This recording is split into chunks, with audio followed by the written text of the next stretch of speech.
all. Eddie is waiting to be admitted, and I will allow one or two more people to join in. But thank you for joining us all. I'm over here in San Antonio, and I'm not Lewis Ward. We have two Lewis Wards on. We just use the same account.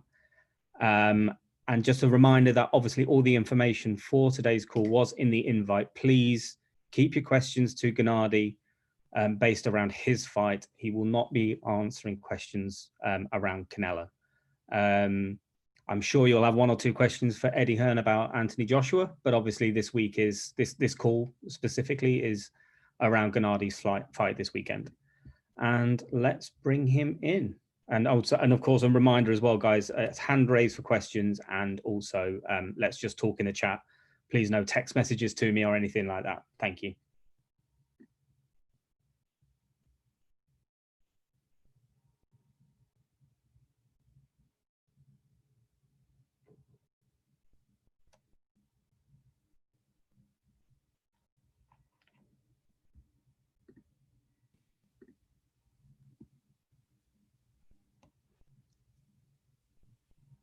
I think we have you there, Eddie. I'm here. Good afternoon. Good.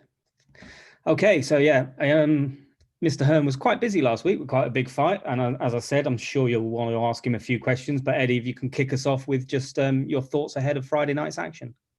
Yeah, I mean, fantastic night last Saturday. Anthony Joshua defending his Unified World Championships in London. Quite ironic. We were allowed a crowd, 1,000 people. It was absolutely sensational to see people back in the arena. And the government just announced about an hour ago they're going to close all that down. So as of Wednesday, there'll be no more crowds. So it affects some of our other sports, but we were lucky enough to at least get 1,000 people in for a great night on Saturday. Great performance from Anthony Joshua, dispatching of Kubrat Pulev, a very tough Kubrat Pulev in 9 rounds. And obviously we all hope that we can get the unification, excuse me, undisputed fight ASAP with Tyson Fury. We will continue to work on that. And of course, this week we have a huge night of boxing as the legendary champion just joins us in the Zoom. Gennady Golovkin will make his record-breaking 21st defense of his middleweight world championship against Szeremeta at the Hard Rock in Florida, live on DAZN globally. As we know, it's a fantastic opportunity for him to make history, the mandatory defense of his IBF world title. And a big card as well. Great fight on the card. I don't know if you guys, sometimes when you have a superstar headline and you don't take too much notice of the undercard, one to look out for particularly, Ali Akhmedov against Gongora. Great fight for the IBO Super Middleweight Championship of the World. Hun-Min Choi, our WBA Super Featherweight Women's World Champion, will also defend her title on the card.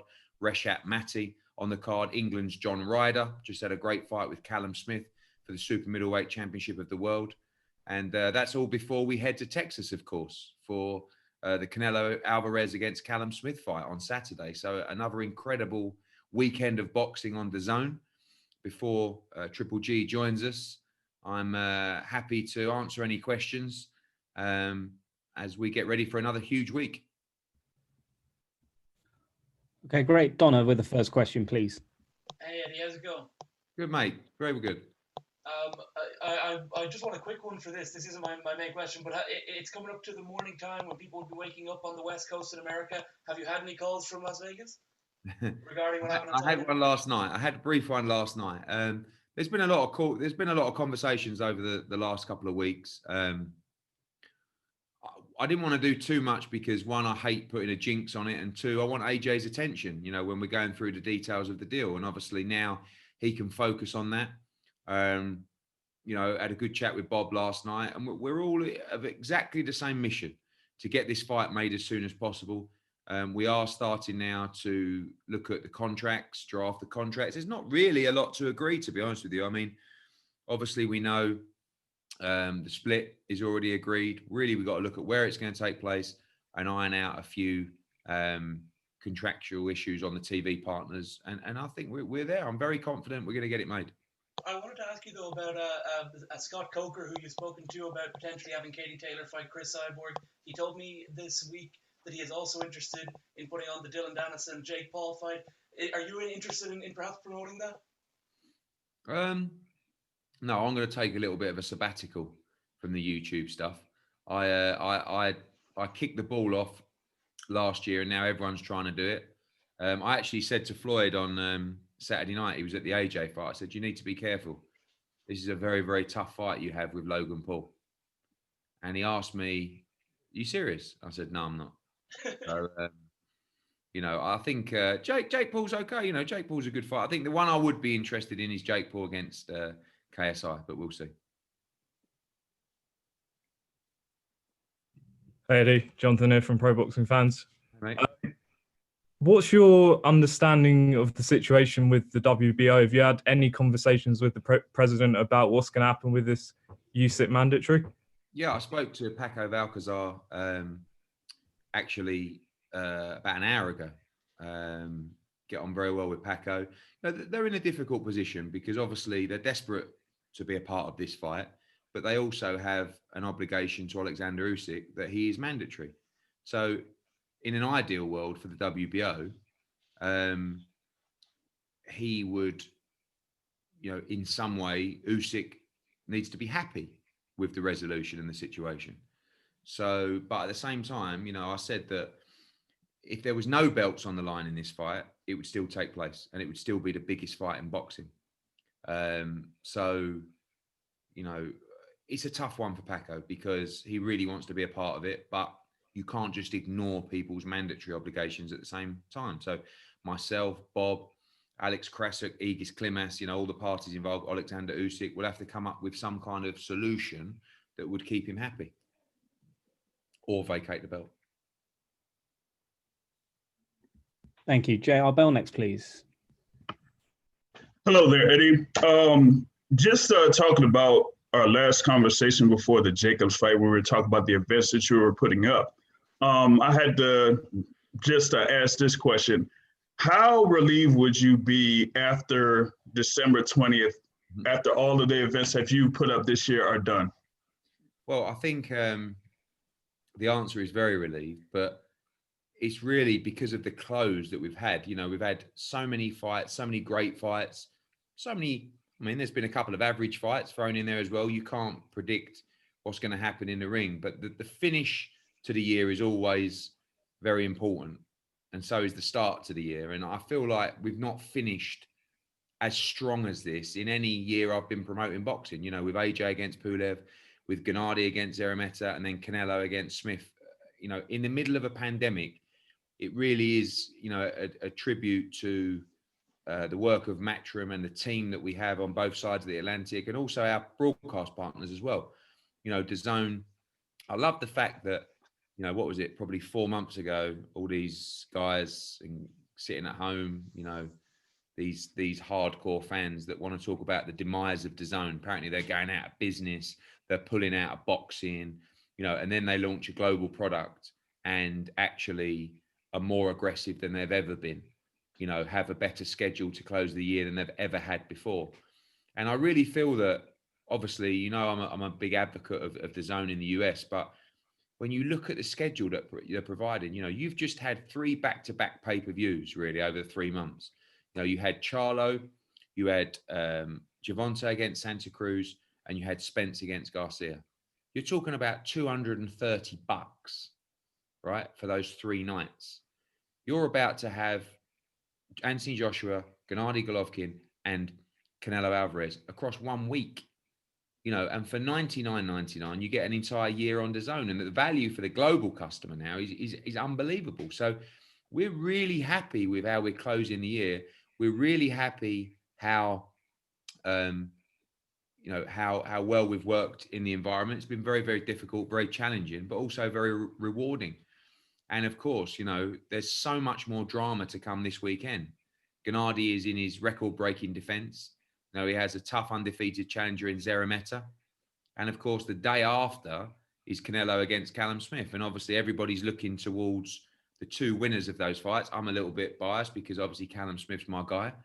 But I know from a DAZN perspective, the reason they're putting these 2 together, you know, on the same weekend is to build to that 3rd mega fight. Thank you. Hans next, please. Hey Eddie, how you doing, man? Good, Hans. So yeah, I just want to ask you straight up, man. Do you believe that Triple G is still the best 160 pounder in the world, or do you kind of have somebody like a Jamal Charlo? I guess you could throw Canelo in there. But yeah, do you still have Triple G as the number one in the world, or is it kind of a toss-up? And like, who do you have? I kind of think that we're, boxing fans, of which I'm one of them.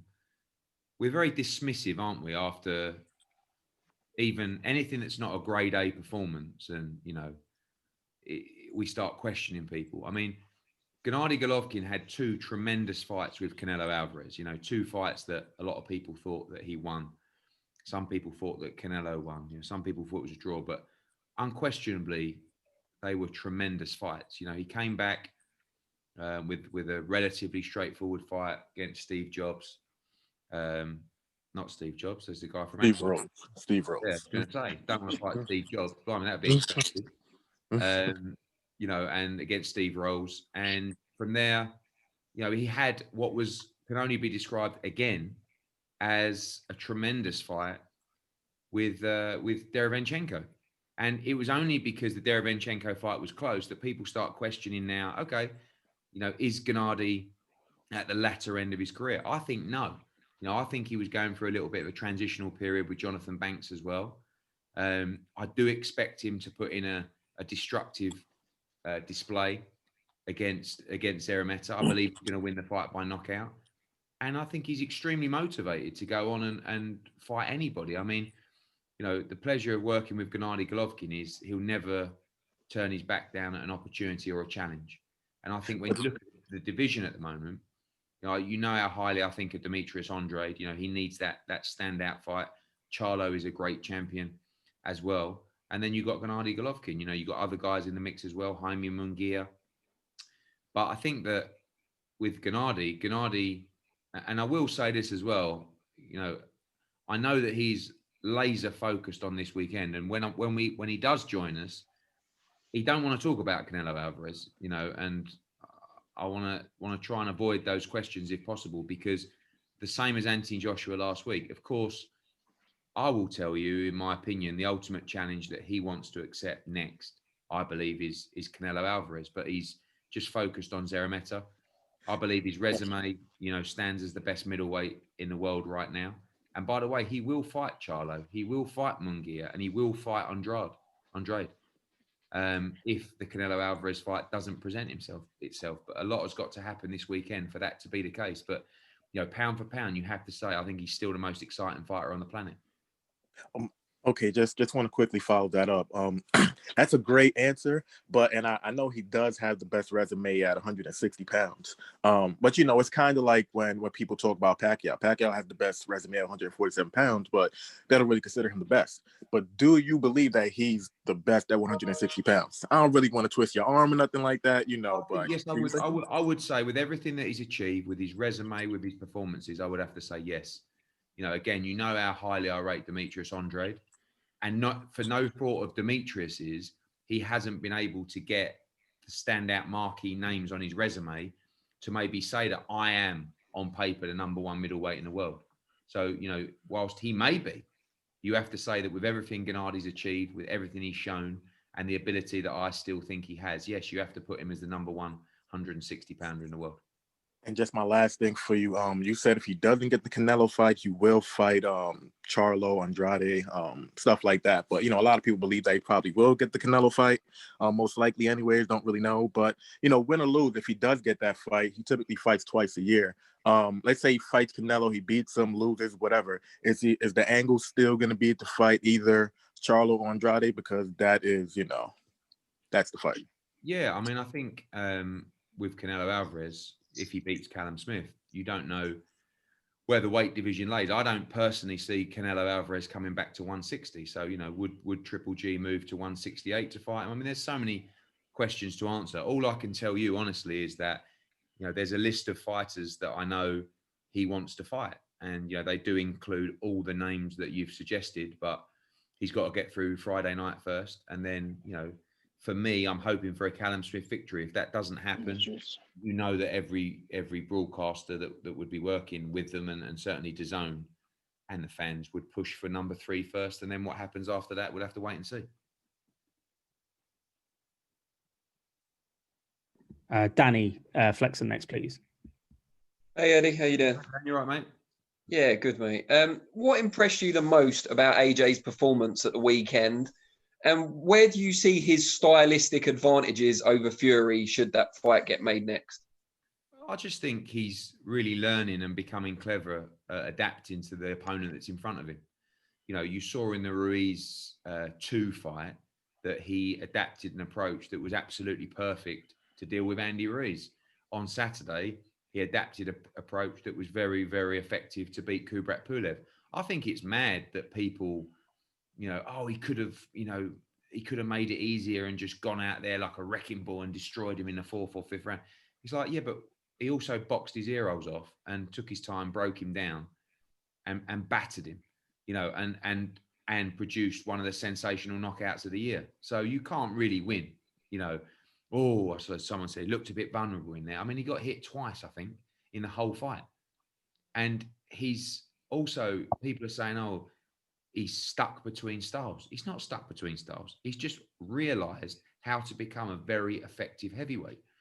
You know, before the fight, oh, do you think he'll still be as exciting? Ask anyone in that arena or watched on TV, was that exciting?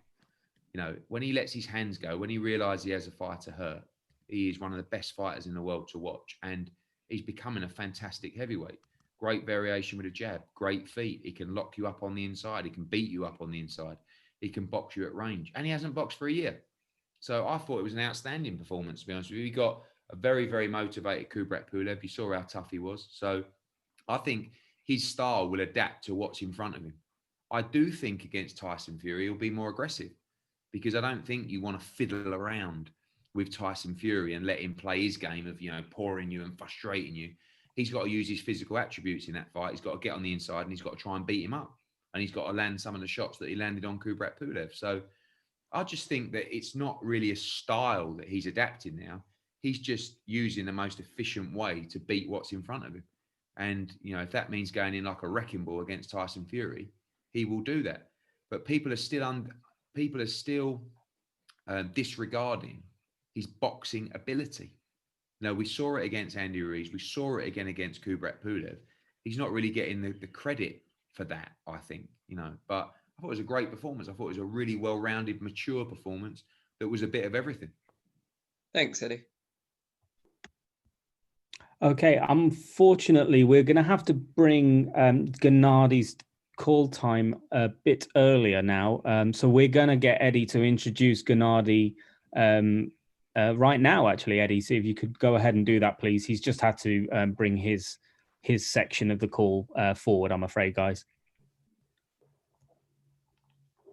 Okay, and as we're going to see him pop up on our screens, I presume. As I said, this Friday night. Hello, Gennady. Hi, Eddie. How are you? Hi, Eddie. I'm good. Good. Very Look well. forward to seeing you. I fly tomorrow, so I'll see you tomorrow. Okay, we'll see you tomorrow. Sounds good. Looking forward to a very important night this Friday live on DAZN. Gennady Golovkin will make the 21st record-breaking defense of his middleweight world championship against Szeremeta, undefeated Polish mandatory challenger at the Hard Rock in Florida. Very, very excited. And we're going to pass to the floor for a few questions shortly. But firstly, Gennady, you look in great shape. You're like Benjamin Button. You look younger every time I see you. You know, you look great, feeling good, had a good camp. And I feel great. Guys, we're going to go to the floor for questions, please. It's not working. Pardon me, sorry. Marshall with the first question, please. Hey, Gennady, how you doing? Good. So with the COVID restrictions and everywhere and all over the place, how was camp for you? Was it easy to get sparring? How was that for you? Can I speak Russian, yeah? Да, пожалуйста. Ну, в принципе, было достаточно много времени адаптироваться к COVID, то есть к такому событию, что происходит в этом году. И, в принципе, благодаря своей команде мы смогли найти себе и тренировочный кемп, пройти его успешно, и благодаря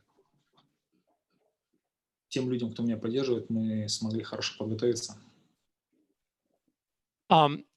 Yes, indeed. But we had enough time to adapt to the COVID situation this year. And thanks to my team, we were able to organize the training camp and get ready for the fight. Okay. And being prepared for the fight, did he have to do anything special in preparation for this opponent in sparring, or it's just general? В принципе, да, в принципе, готовились по-общему. Опять же, немножко работали больше над различными спектрами, над другими. Ну, работа, в принципе, была всегда такая трудовая, сильная, умная, так что я себя чувствую великолепно. Думаю, что мы готовы хорошо. Yes, it was more of a general training, and at the same time, I tried to broaden my scope, and special emphasis was made on power training, and I feel that I'm ready for this fight. Thank you. Good luck. Thank you, Martin. Dan Raphael, please. Oh, thank you very much, Anthony. Hello, everybody. Eddie, good to see you. Gennady, it's nice to talk to you. How have you been? Glad to be on here with you. My question for you is, this fight against Szeremeta has been a long time coming for you. I know it was supposed to be back in the spring, and I just wondered if you could describe if there's been any frustration in getting to the point where you knew you had a date and everything was set, because there was a long period of time where I know your team was working hard with DAZN and with Eddie to try to get this situated, while they were also ironing out the remainder of their calendar. Ну да, с каждым приближением к бою все больше и больше начинало вериться в то, что действительно этот бой случится. Действительно, этот бой хотелось и ожидалось с начала года, так что все это затянулось, а много было вещей, которые нам не давали сделать этот бой. Я рад тому, что этот бой действительно будет, и он пройдет в эту пятницу. Я хочу поблагодарить всех, и Мальшума, и DAZN, за организацию этого боя, что мы сейчас все готовы. Yes, indeed. But when as we approached to this fight, the more faith I had that this fight will indeed take place. Of course, I would have wanted for this fight to take place in the beginning of this year, but I would like to use this opportunity to thank everyone involved, Matchroom, DAZN, my team, to make this possible. And I'm really happy that indeed this coming Friday, this fight will take place. Can I just ask one follow-up, Anthony? That's okay? Fire away. And I know, Gennady, that you're very happy that it's finally set, but I know there was, on the business side, I know you're excited to be back in the ring because that's, you're a championship boxer, but I know that on the business side, it was complicated. There was a lot of conversation that DAZN was trying to redo deals and change money and all that kind of stuff. Can you speak to, from the businessman, Gennady Golovkin, what that was like to deal with as you were trying also to prepare for a fight? Dan, I will answer that question. I know that Gennady wants to focus just on the fight, and I think he believes that he's happy with the situation, and he'll address everything moving forward following this weekend, but we focus on the fight on Saturday. Okay, not really an answer, but thank you. Friday. Thank you, guys. Thanks, Dan. And Ames next, please. Ames here for Boxing News TV. Gennady, you're coming up to a history-making fight. First of all, congratulations. And you've had some amazing fights along the way. What I want to know is, of the fights that could have been made but weren't because fighters avoided you, which fight did you wish was made and why? Да,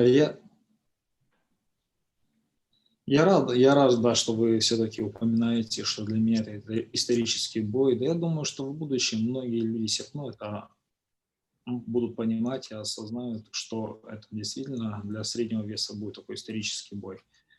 И хотелось бы его провести действительно раньше. Отвечая на ваш вопрос, я бы, наверное, сказал бы, что каждый сильный, каждый спортсмен, каждый соперник, кто отклонялся от боя, был в свое время силен, был в топе и действительно чем-то выделялся. Я думаю, что все в тот момент мне интересно противостояние было. Знаете, наверное, я скажу, наверное, о Келли Павлике. Келли Павлик мне очень сильно симпатизировал в то время, когда мы все примерно начинали и восходили, ну, то есть поднимались. Я думаю, это Келли Павлик. Thank you very much for calling this fight historic.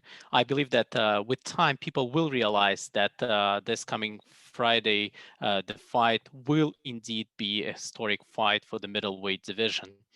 And I should also say that I wish it would have taken place earlier.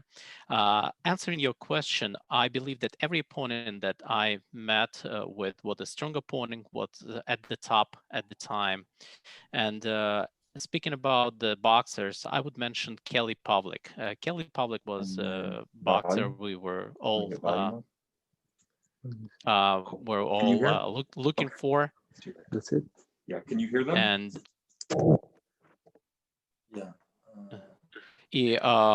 this is something that we've been all looking up to. So that's the boxer I would mention, Kelly Pavlik. Thank you. Carlos, next, please. Hi, Gennady. Thank you so much for taking time to talk to us. You mentioned this being a historic fight for your career as a middleweight champion. In your opinion, you've done just about everything that can be done in your career as a middleweight, but do you personally feel that there is still some things that you feel like you can still accomplish at 160 pounds? Я еще не все достиг. То есть мне надо, чтобы достигнуть своего желания, надо победить в пятницу вечером. После того, как пройдет этот бой, мы будем уже разговаривать о том, что мне стоит еще достигнуть. I have not achieved everything that I wanted to achieve. I first need to win on Friday, and after that, I will start looking into other opportunities and other options that I need to look into in order to have more achievements in my career. Just a quick follow-up, this is going to be obviously your first and one fight of 2020. You've been accustomed to fighting multiple times throughout your career, especially, twice a year in the last few years. Is a goal to maybe get at least 2 fights in for 2021? Я надеюсь, но все же связано с пандемией. Я рад, что все налаживается, что все становится лучше, яснее. И многие были в такой ситуации, многие провели всего лишь по одному бою после годовой паузы. Так что я думаю, что все наладится и будет гораздо больше. Yes, I do hope to have more fights during a year, but it's obviously was caused by the pandemic, and I'm not the only one. Many fighters ended up in this situation when they only had just one fight during this year, but hopefully it's getting better, and with time we'll have opportunities to fight more. Thank you. Cynthia, next, please. Hi, Gennady. How are you? Hope all is well. Cynthia Conte from Ring TV. I know that you've been wanting to fight back home in Kazakhstan. Is that still possibly a plan once this pandemic has lifted and possibly you fought here in the States? Is that still on your radar? Ну, надо понимать, насколько долго у нас будет пандемия еще. То есть, когда она вообще пройдет, насколько будут открыты границы, насколько откроется Казахстан. То есть, это желание всегда есть. Я хотел бы боксировать вообще по всему миру. Я открыт для этого, чтобы боксировать по всему миру. Конечно, это было бы здорово боксировать в разных странах. Speaking about a fight in Kazakhstan, a lot of will depend on how long this pandemic last and when will the borders open, and but I do have this desire, and I'm open to participate in fights and boxing all over the world. So I'm looking forward to many fights around the globe. Best of luck to you, Gennady. Thank you, Cynthia. Xavier next, please. What's going on, champ? How you feeling out there? Feel great. All right, that's what's up. First off, we welcome you back. It's been a minute. We miss you. Quick question for you as well as Eddie Hearn. With the win this coming next week, is the goal to maybe try to get another fight against Canelo, a third fight against Canelo? And Eddie Hearn, can you share as to what went into a decision with choosing the opponent of a guy who's 21-0 with 5 KOs? He has more knockouts than his career. Well, I'll answer that if Gennady's okay with it. I think that all of the focus is on Friday night. Everybody got to witness 2 tremendous fights with Triple G against Canelo, and who knows what the future holds. But all that matters is Friday night against Szeremeta. In terms of the selection of the opponent, when you are a champion, you have to face mandatory defenses. Szeremeta is the mandatory defense. He's an undefeated fighter. He's a very good fighter that's ready for the challenge, and he's very hungry. And all of these guys rise to the occasion when they fight a great fighter. It doesn't matter if it's Joshua, doesn't matter if it's Triple G, Canelo, all of these guys rise to the occasion, because victory against someone like Gennady Golovkin would be the ultimate achievement for Szeremeta in his country, in Poland, and everybody back home. So for the Canelo staff and everything, that's the future. What matters is Friday night, defend his title, make a record-breaking defense, and get business taken care of. Thank you. Thank you. Joshua Brewer next, please. Hello, Gennady. So we haven't seen you in a while. You look good. And I know we've shared things about the opponent and all, but just from your perspective, when you come into this fight, what are your intentions? Can we expect a big drama show for this fight?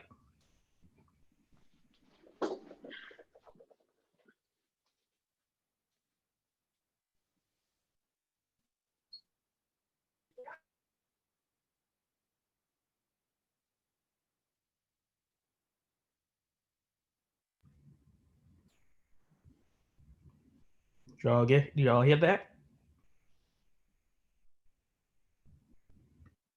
Constantine has just frozen, I believe. His translator. Oh. One sec, give him a second.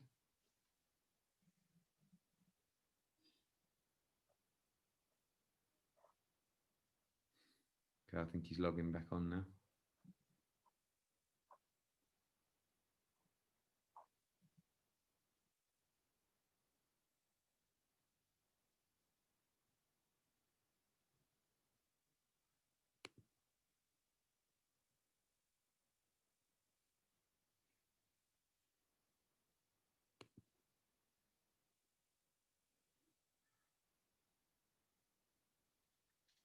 Anthony, have we lost the translator there?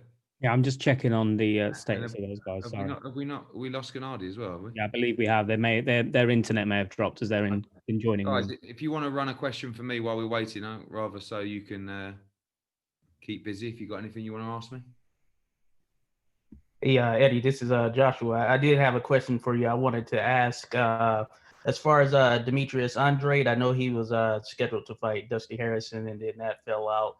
Is there a plan for who he may face next? And also, I know there's big implications on, of course, Triple G and Canelo potentially facing off. But should that not work out, is Andrade willing to move to 168 if he can get that Canelo fight?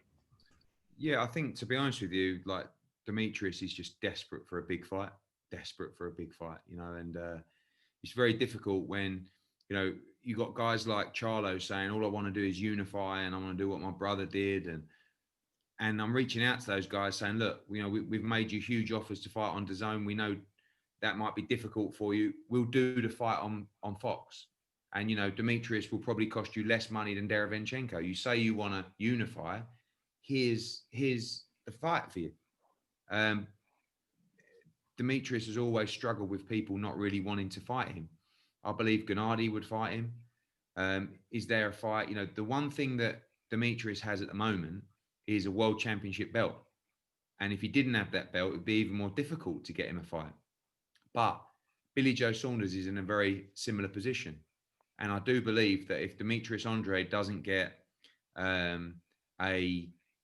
Canelo Alvarez or a Triple G, I'm almost certain that he will fight Billy Joe Saunders at 168 pounds in his next fight. Thank you. Thank you. Matt at BTG next, please. Hey Eddie, how's it going? Good, mate.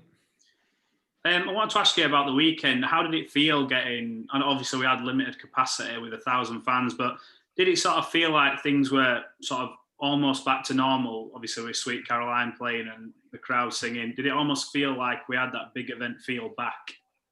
It did. I mean, it was 1,000 people. It felt like 20,000 people. It was amazing just to see people smiling, you know, so happy to be there. Unfortunately, we got the news from the government today that they're putting London and a lot of the southeast into tier 3, which means they've now banned live crowds at events after, a couple of days. So we managed to do one. And it was amazing feeling to do it. And I think it really helped AJ, to be honest. Like he's been to a couple of fights now with no crowd, and it was difficult for him. You know, I think I don't know if he would have performed in the same way. So it was a big edge having the fans there, and it was great to see them back. When they return again, we have no idea, but we hope that when that's our last UK show now till probably January the 30th. So hopefully when we return, we'll have the crowds back again. Cheers, Eddie. Appreciate it. Declan Taylor, please. Yeah, Eddie, I just wanted to ask if you've spoken to Bob yet today. No, I spoke to him last night. We had a good chat last night, and I think we're all in the same, you know, the same mindset. We all want to make the fight. There's very little to discuss, but still some things to discuss. We think we should try and move forward with contracts as soon as possible. Let the governing bodies know that we have an agreement, and then we'll go to market and talk to the various people that have been approaching us about where the fight will take place. Don't really, you know, I know that there's the Deontay Wilder situation. Some of you guys will know probably better than me where that's up to in terms of the arbitration for that rematch clause. I think, to be honest, that's the only thing that will stop this fight from happening next. That's the only hurdle you see at the moment. Yeah, I mean, there are still hurdles, but I don't see any major hurdles at all. You know, unless both guys want to have an argument about who goes first on the poster or who ring walks second, or, you know, I don't see that being an issue. But I really believe it's going to move swiftly, and hopefully we can get something on paper before the end of the year. Cheers, Eddie. And with that note, I see Mr. Golovkin has returned to the Zoom. So back over to Anthony for some more questions. Okay, Gail Falkenthal, please. Thank you very much. Gennady, you mentioned this fight being extremely important to you. Would you say because of the record, it might be one of the most important fights of your entire career?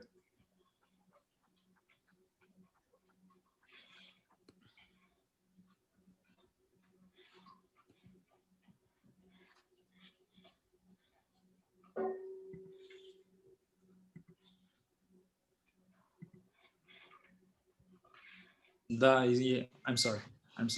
Это очень важный бой для меня действительно, потому что он рекордный. И я считаю так, что рекорд, установить, побить рекорд, это всегда приятно, это всегда важно для любого атлета. То есть, ну, мы не говорим там, какая-то будет 21-я, 25-я, 30-я, без разницы какая. Если ты бьешь рекорд, то это уже, это приятно, это радует. Yes, indeed. It is a very important fight because it's a record defense. And I believe it is very exciting for any athlete to set a new record. And it doesn't really matter whether it's 21st defense or some other number. It's just the fact that you are setting a record is something that pleases you.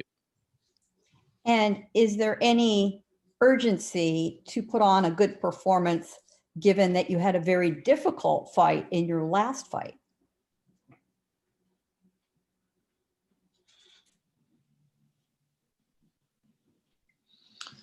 Конечно, каждому бою, я к каждому бою подхожу очень серьезно, и я осознаю, что это профессиональный бокс, и в этом виде спорта есть свои последствия, и чем легче будет для меня бой, тем лучше, но тот уровень оппонентов, тот уровень, на котором ты находишься в качестве чемпиона, то есть он тебе не дает легких боев.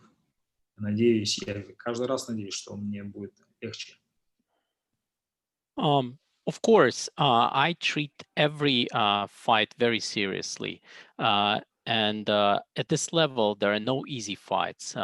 When you're a champion, you realize that every opponent brings certain challenges. And I take training very seriously, and I hope that the more I train, the easier it will be for me during the fight.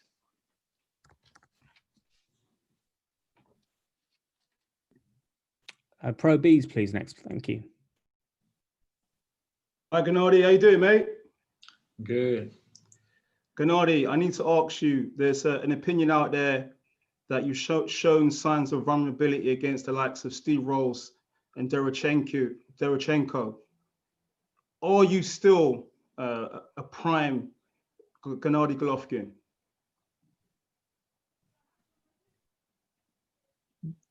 Нет, тяжело рассказать. Как сказать? Мне, как атлету, сказать на пике. Вы знаете, как бы ту скорость, которую я показываю в зале, ту силу, физическую подготовленность, ту выносливость, которая у меня есть, и я демонстрирую ее на спаррингах в зале, то есть она ничем не хуже, чем тогда, когда она была, например, даже 5 лет назад. Даже я где-то считаю, что сейчас я стал посильнее, потому что ряд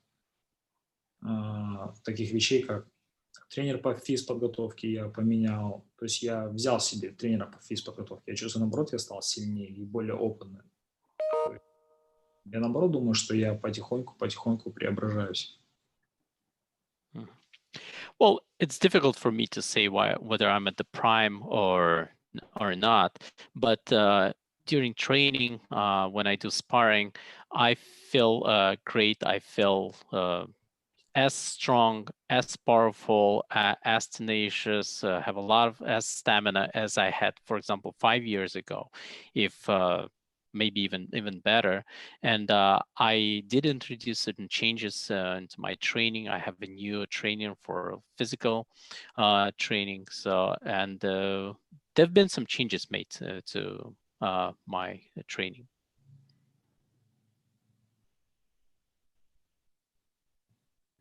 Thank you. Viper Sport next, please. Hi, Gennady. How you doing? Good. Good to see you back in the ring, man. I'm really excited for Saturday. Listen, the boxing world's going crazy. We've been seeing some, crazy fights, crazy matchups, and also some unexpected matchups as well, like exhibitions and stuff like that. I want to take your opinion on Mr. Floyd Mayweather making a return to the ring, fighting a YouTuber. And is this something that boxing's coming to? Could we ever see you in the ring for an exhibition against some sort of celebrity?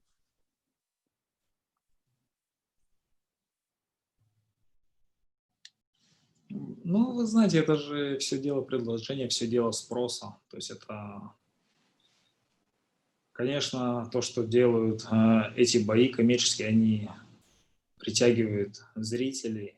То есть, конечно, это было бы интересно. И я, в принципе, открыт к такому. Было бы интересно посмотреть себя в другом амплуа.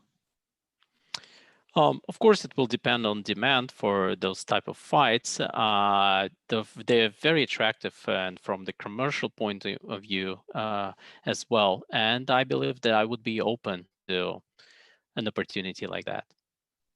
Damn, so Gennady Golovkin against Logan Paul 2022. Who knows? All the best on Saturday. Nobody knows. Great, thank you. And the final question for Gennady. Thank you so much for joining us, Gennady. And your last question comes from Cornerman, please. Hey, how you doing, champ? Good, good. So, champ, as we know, every time you bring the big drama show, the environment is one of the craziest in boxing, the way all the fans get. Do you feel not having the fans there for this match could affect your performance at all without having their energy there?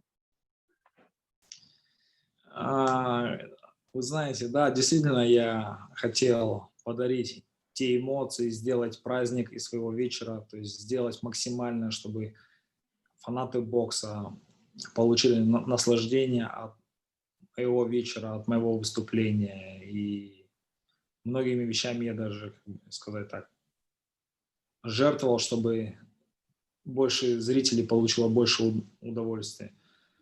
В данный момент сейчас новая ситуация, мы к ней подстраиваемся. Я действительно видел пару вечеров, где проводилось без зрителей. Но я скажу так, что как бы там ни было, сделана замечательная работа. Я думаю, что все смогли потихоньку уже перестраиваться, немножко осознать, понять, что мы находимся в такой ситуации. Я хотел бы подчеркнуть и выделить замечательную работу. Это Matchroom, это Эдди Херн, то есть все его команды, то есть это DAZN, как они сейчас делают, на каком они уровне в нынешней ситуации проводят вечера, это просто замечательно.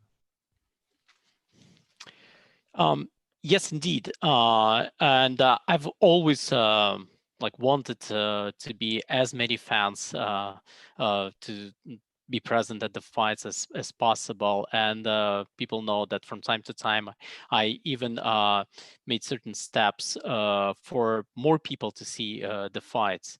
But it's a reality right now, and we had to adjust to the situation where we need to fight with no crowd present. At the same time, I should say that a great job has been done for us to adjust to this, and I would like to once again to congratulate Matchbooks and Eddie Hearn on his efforts and efforts of his team, as well as DAZN. The level of organization of those fights, and I did see already several fights with no crowd, is excellent, and I'm really grateful for them to be part of this. All right, champ. Thank you so much. Wish you the best Saturday night going forward. You're welcome. Anytime, guys. Thank you. Thank you so much, everybody. And that's Gennady's time for today. So thank you all for joining. We still have some more people left, of course, but I don't know whether Eddie wants to have some final words before he sees Gennady tomorrow. Yeah, just want to say, Gennady, thank you for your time. We'll see you tomorrow. We look forward to Friday night live on DAZN. Thank you. We'll see you tomorrow.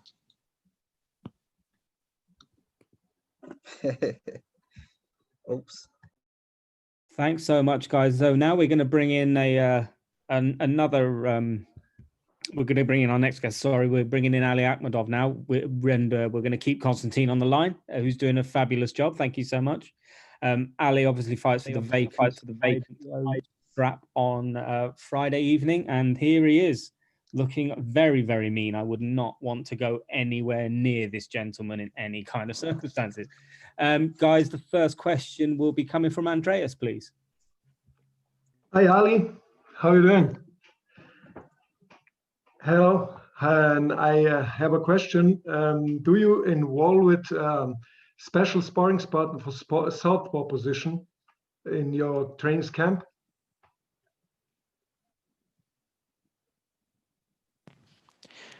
I'm sorry, Andreas. We have some technical difficulties. I'm interpreting simultaneously and just interpreted for Gennady the questions. We just need some time to give Ali like connect for me so I could interpret your questions simultaneously. Just give me 1 second. We figuring this out.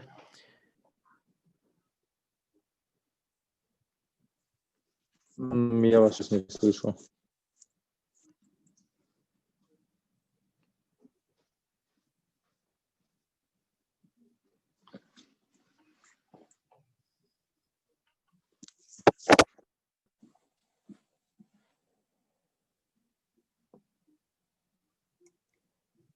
Алло.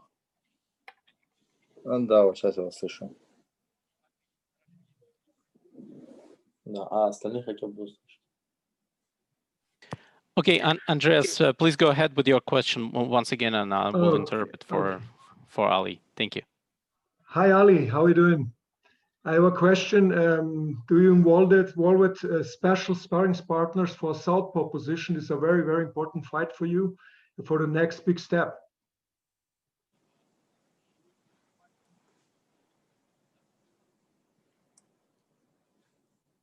Да, я приветствую Андреса. Да, конечно, я спарринговал с боксером левосторонней стойки. Мы проделали хорошую работу, хорошую подготовку. Были очень хорошие спарринг-партнеры ребята.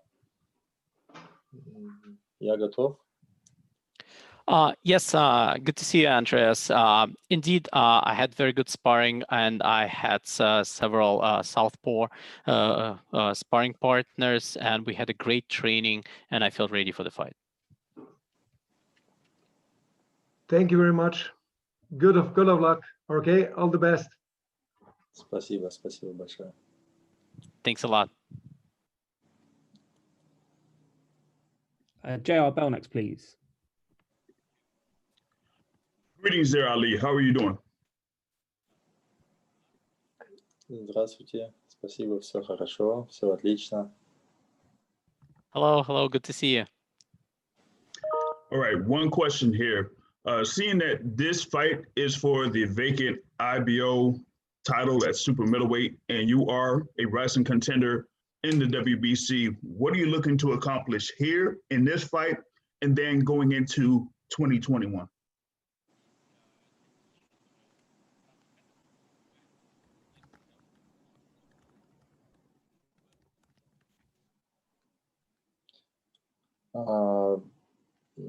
Я немного сейчас не понял вопрос, Константин, еще раз. Да. Ну, сейчас я полностью сфокусирован на своем бою. Мне представилась большая возможность боксировать за звание чемпиона мира. И сейчас все поставлено, весь мой фокус стоит именно на этот бой. I'm not sure I got your question, but I'm really focused on this fight, and it's a great opportunity.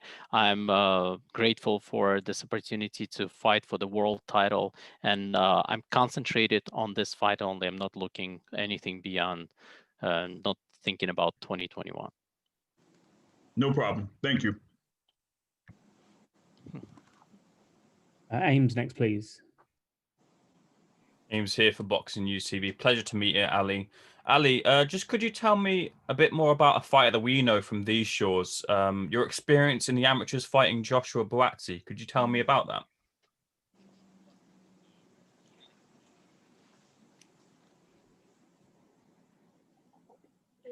Сказать о Джошуа. Ну, Джошуа очень хороший боксер. И я думаю, у него большой потенциал сейчас есть в профессионалах. Так я не наблюдаю за ним, как он боксирует в профессионалах. Я знаю, что он идет без поражений, и он хороший боец.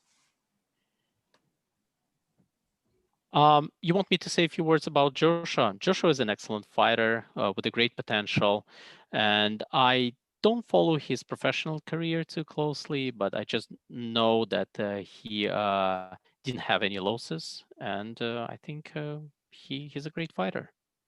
Could you also tell me about how much Gennady Golovkin has really opened doors for the Kazakhstani talents with his rise to the top of the sport?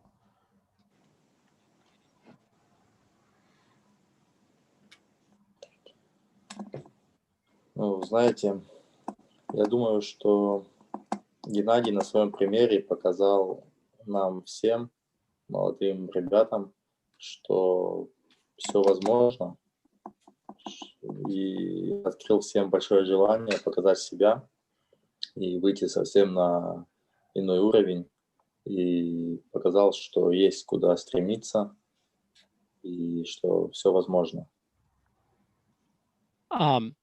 Gennady set an amazing example to all of us young fighters, showing that anything is possible.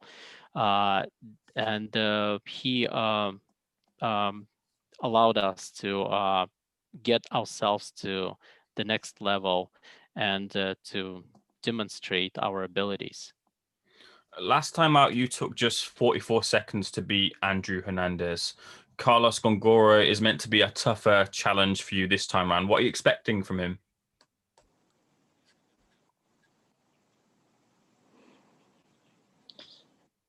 Ну, знаете, я в любой бой готовлюсь на всю дистанцию. И от боя всегда ожидаю максимума. Но это бокс. В прошлом бою все закончилось быстро. Мы не знаем, как и что будет в следующем бою.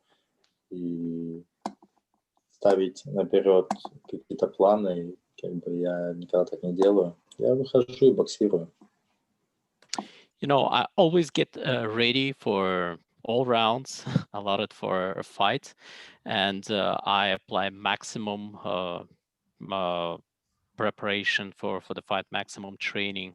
And indeed, the previous fight ended fast, but I do not place any hopes on the next fight. I'm ready, and I'm not thinking about ending it like in a speedy manner. I'm just concentrated on the fight itself.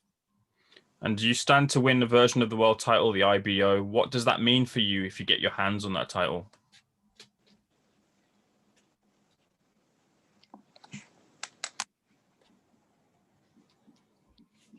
Это будет большой шаг.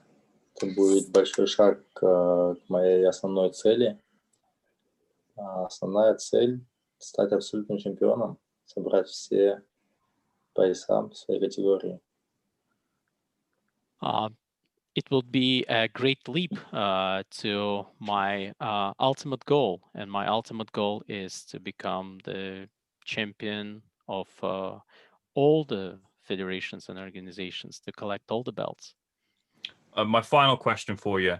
Boxing, as we know, is a young man's game. Triple G is coming towards the end of his career, it seems, and there are a number of Kazakhstani talents coming through. Yourself, Daniel Yalusinov, Janibek Alimkanuli, to name a couple, who are now showing themselves on the stages of the boxing scenes.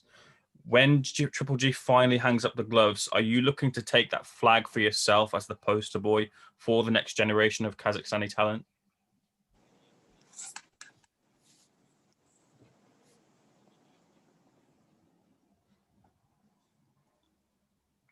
Ну, знаете, я не хотел бы как-то забегать вперед. Сегодняшний день Геннадий действующий боец, и он еще полон сил, и говорить сейчас о его завершении нет пока смысла. Что касается вашего вопроса, ну, я думаю, что любой боксер рассчитывает максимальной отдачи от себя, и что у него все получится. You know, I don't really want to jump the gun and to say that, because Gennady is still in the middle of his career, and he is strong, he is powerful, he is at the peak, and it just doesn't make sense to discuss the time when he hangs his gloves. And answering your question, I would say that any boxer hopes to achieve as much as possible in his career. Thank you very much. All the best. Thank you. Thank you, Ames. And the final question for Ali comes from Cornerman, please. Hey, how you doing, Ali? So I'm just curious, champ, what's it like to have GGG as a mentor in your camp, and what's the most important thing you've learned from him so far?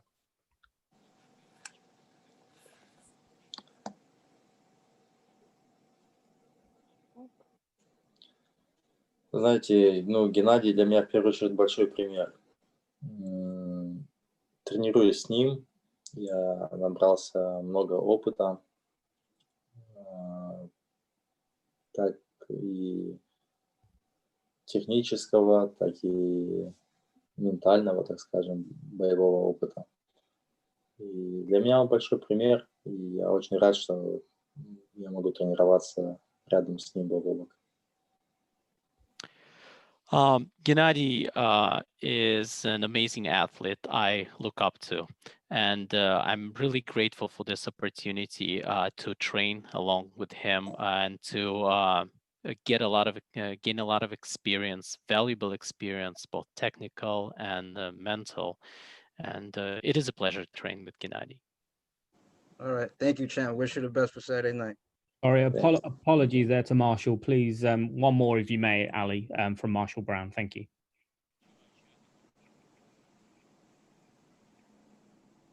Hey, Ali, how you doing? Science 2.0. I just wanted to know, has any COVID restrictions affected your ability to get good sparring or training? And my second question was, do you have any nagging injuries while you was in training camp that you had to nurse before the fight?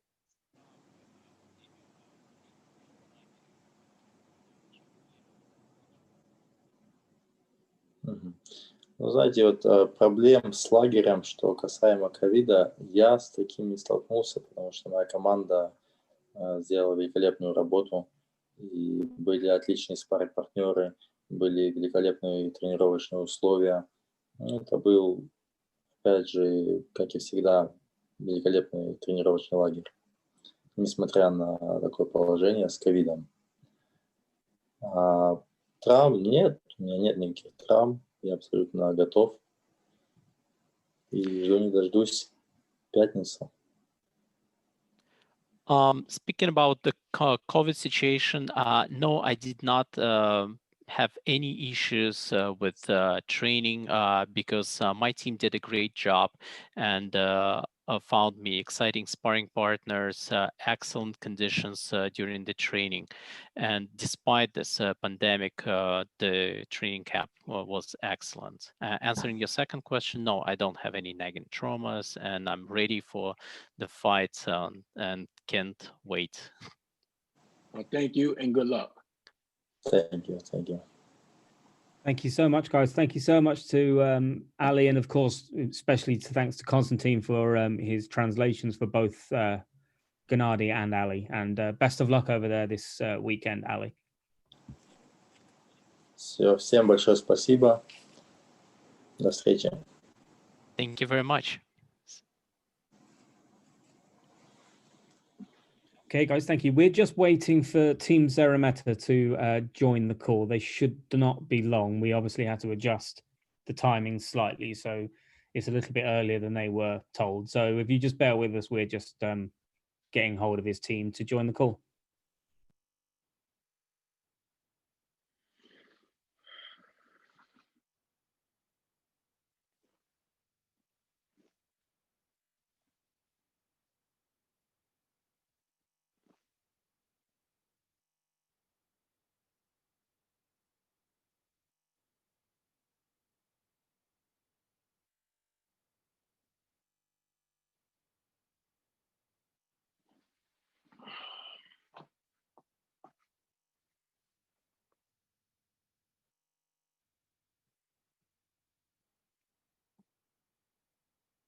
Hey, buddy.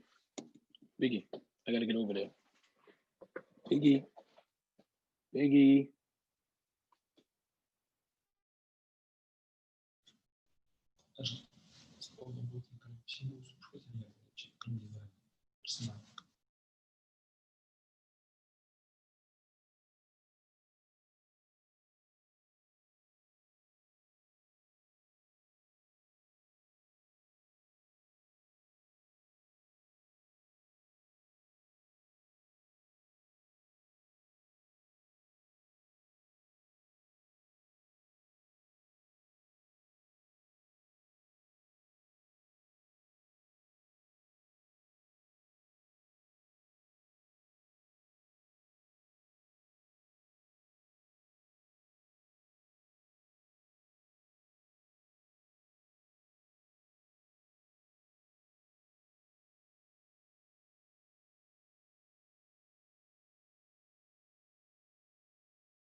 Now there is a sight for sore eyes. I think I see Peter there.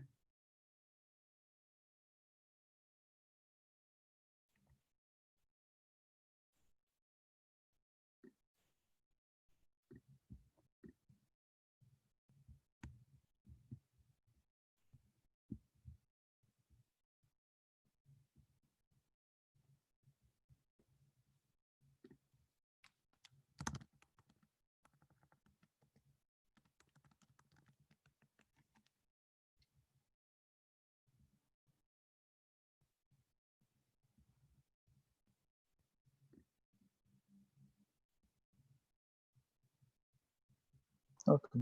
Hello. Hello, Kamil. Thank you for joining us. I think we're just waiting for Peter from Fight News, who's kindly agreed to translate for us today.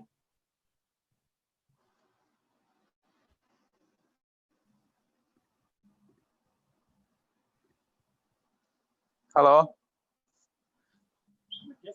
Jest Przemek. Przemek, jesteś?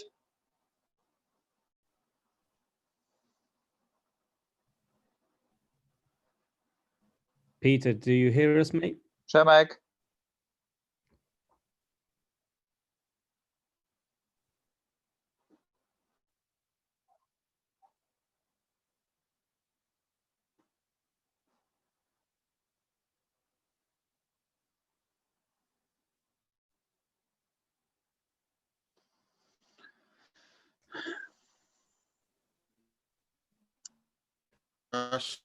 One.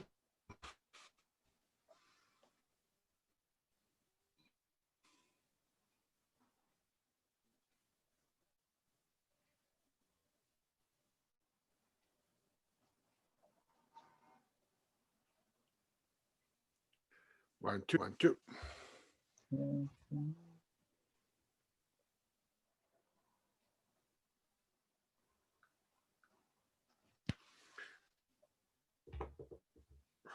Halo, Przemek, jesteś? Słyszysz mnie?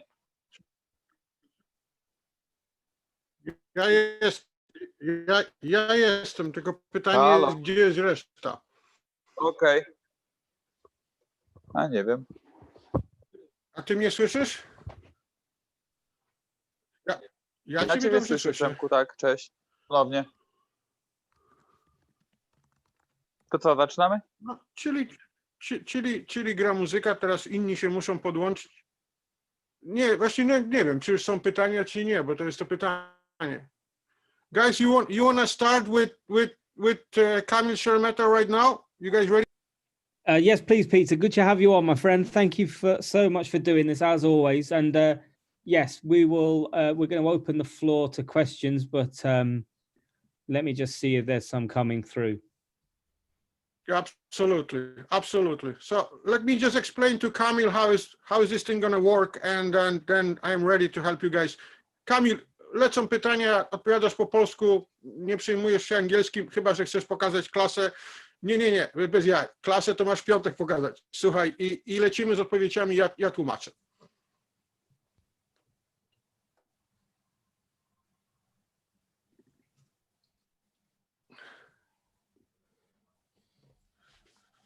You ready? Just tell me when you guys ready, and we're gonna start with Kamil. Okay, great. So Joshua Brewer first, please. Hello, Kamil. Hopefully all has been going well for you training-wise and all of that. What is your mindset going into this fight, the biggest fight of your career? There are going to be a lot of people who are likely going to be counting you out and viewing this as a easy fight for Triple G in some regards. What is your mindset when you go into a situation like that, and how do you plan to take advantage of Triple G having been in hard fights and having this long layoff?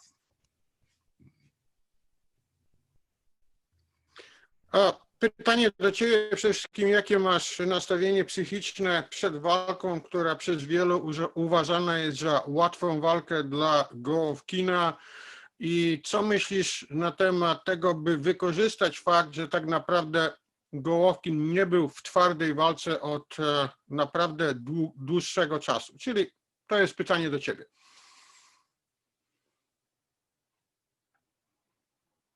Is it Kamil around? I lost him.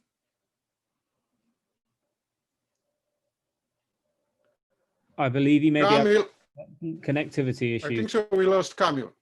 He's back now. Yeah, he's back now. So, Kamil, słyszałeś pytanie? Yeah, there's some problem with connectivity. Let me He's muted. go with it. He's muted. Kamil, słyszałeś pytanie?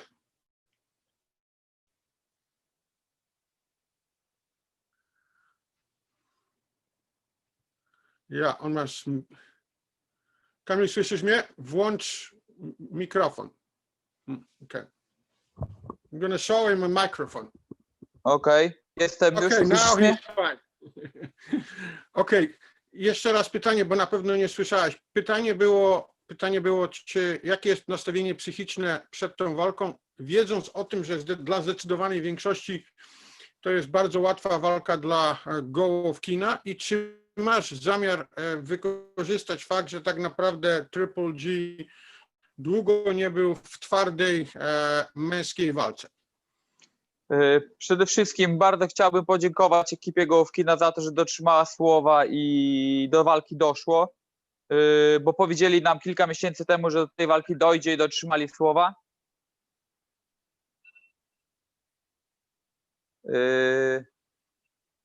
Czekaj, bo tu coś się działo. Ja cię słyszę. Okej, wiem, tutaj dzwonili do mnie z tego Messengera.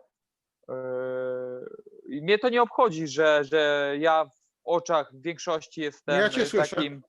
takim jestem w oczach większości, że to będzie łatwa walka dla Golovkina, ale naprawdę 14 miesięcy ciężko trenowałem, żeby zajść za skórę Golovkinowi i zrobić wszystko, żeby jednak wygrać tę walkę i zapisać się w historii polskiego boksu.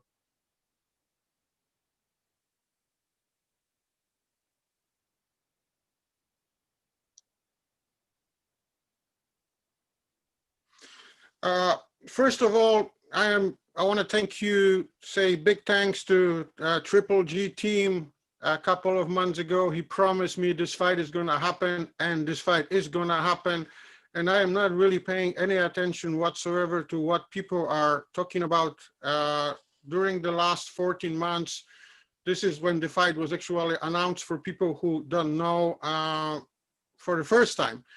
I was doing absolutely everything what I could to be best prepared for whatever Golovkin is going to bring to the ring.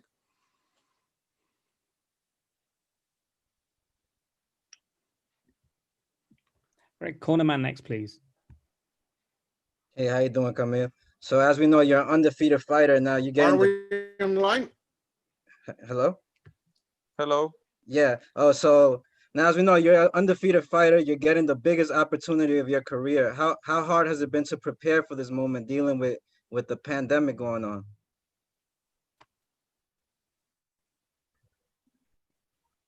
Yeah, I can hear you.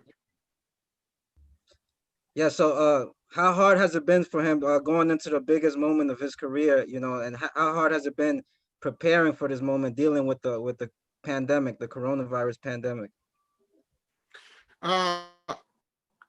Kamil, to jest najważniejsza walka twojego życia. Jak trudno było przygotować się na tak ważną walkę w twoim życiu?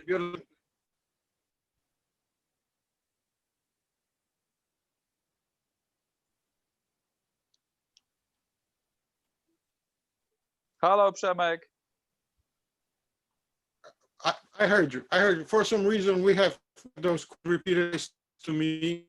I'm reading you guys.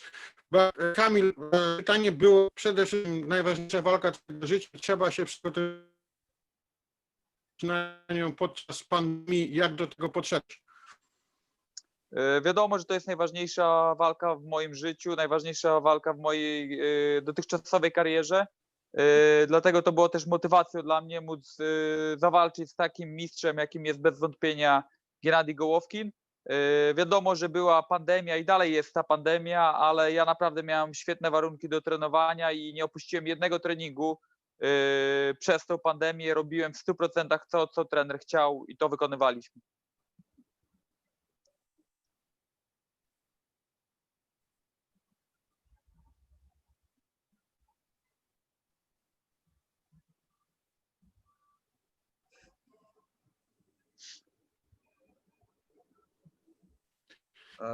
From the day one, and this is why I don't pay attention to whatever was happening.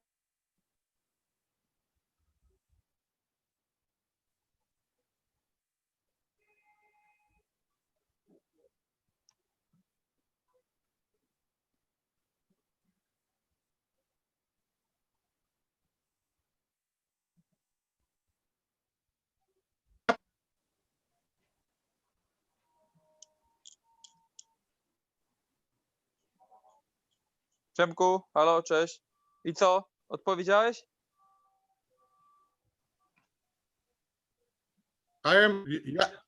Ja cię słyszę, ja już powiedziałem. A, powiedziałeś, tak, bo mi się coś zacięło.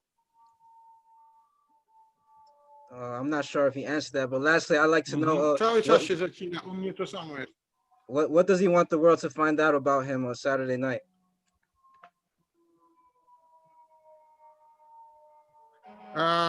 Pytanie dodatkowe.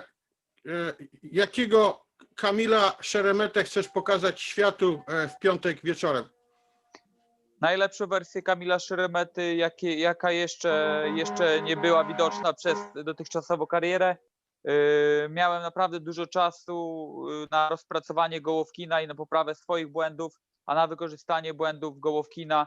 Nie chcę za dużo gadać, wolę tą energię przeznaczyć na walkę.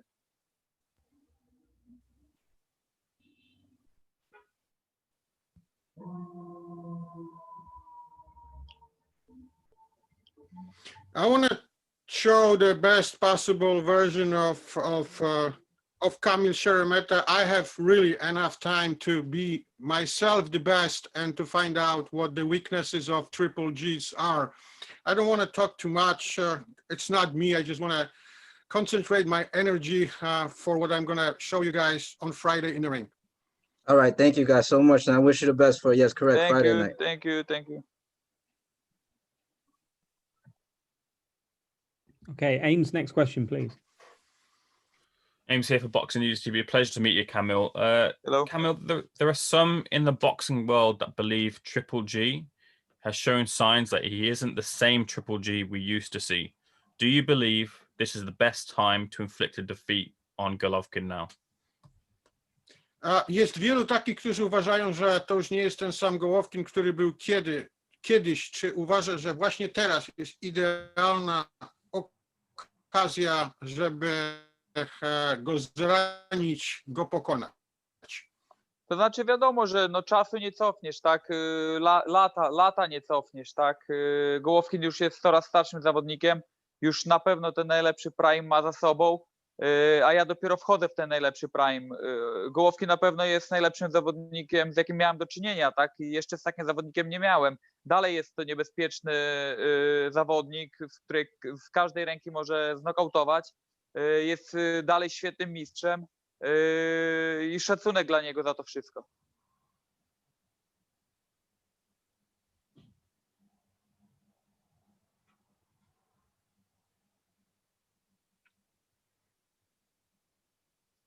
You cannot defeat time. We know that.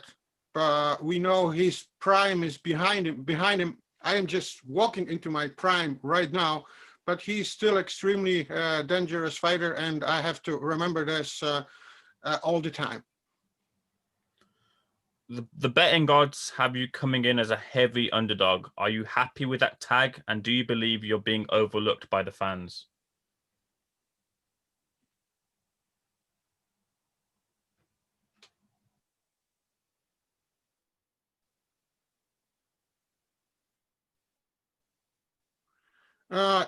Jesteś w tej walce uważany za underdoga. bukmacherzy nie dają ci większych szans. Czy masz z tym problem, czy nie? Zdecydowanie nie mam, to są tylko bukmacherzy. Najważniejsze, że ja sam w siebie wierzę. Na mnie nie ma presji, tak? Ja nic nie muszę, ewentualnie mogę, to na Golovkinie jest presja. Ja wchodzę do ringu i ja wejdę do ringu bez żadnego stresu.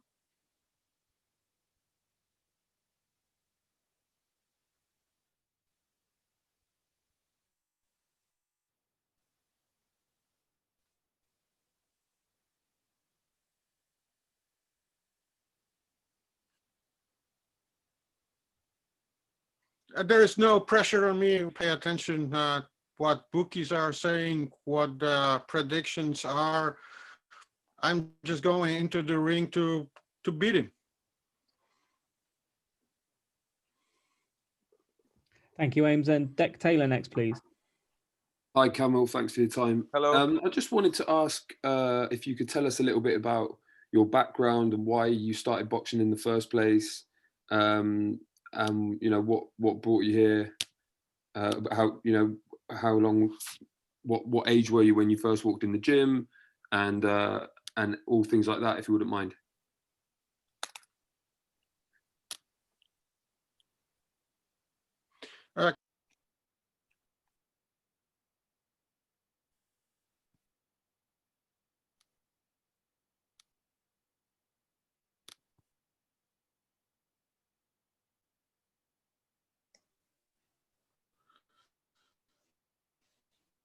Kamil, jesteś tam? Jestem. No, jestem.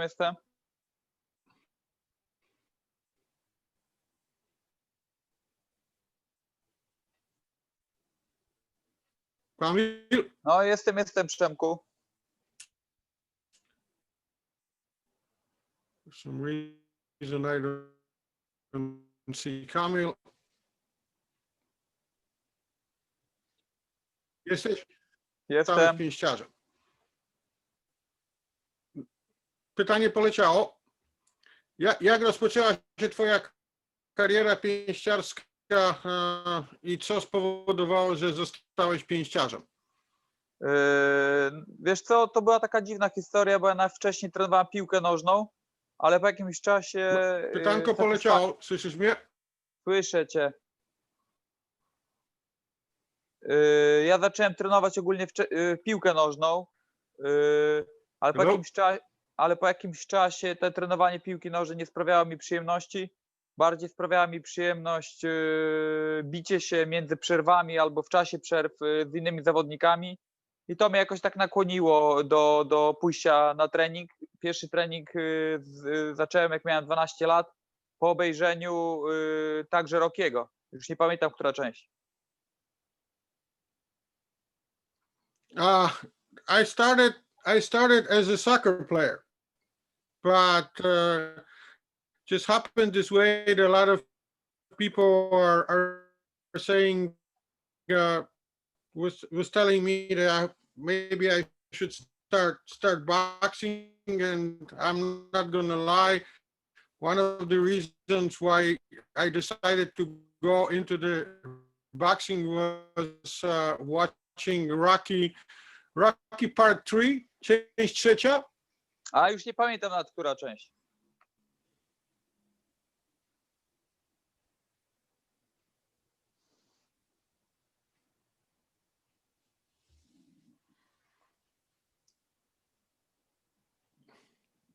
Kamil, słyszysz mnie? Słyszę cię, nie pamiętam, która część. Oh, he doesn't remember, but Rocky definitely was one of the reasons he decided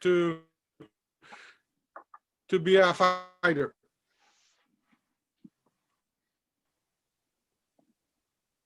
Thank you. Cheers. Thank you. Marshall next. Okay. Hey, Kamil, how you doing? Boxing Hello. Sweet Science, Marshall Hello. Brown. First of all, I want to commend you on. I see your demeanor. You seem real relaxed. You don't seem like you're uptight. I like that. What's your confidence level from a 1 to 10 in this fight? Thank you.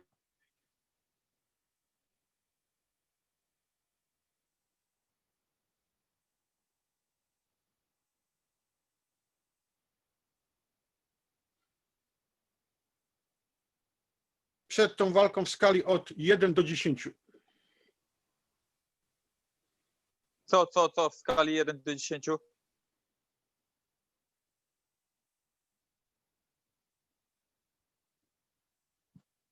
Przemku.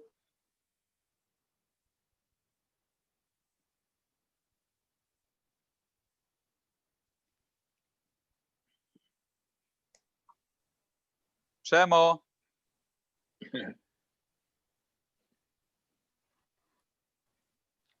Mógłbyś powtórzyć? Powiedz mi, bo ja cię nie słyszałem. Co w skali od 1 do 10? Ja cię słyszę. Mógłbyś powtórzyć tą walką? Zadaj mi pytanie, bo ja nie słyszałem pytania.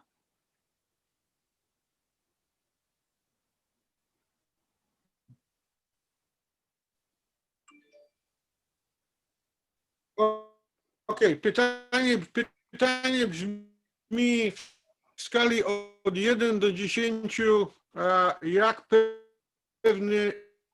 jaką masz pewność siebie przed walką z Triple G?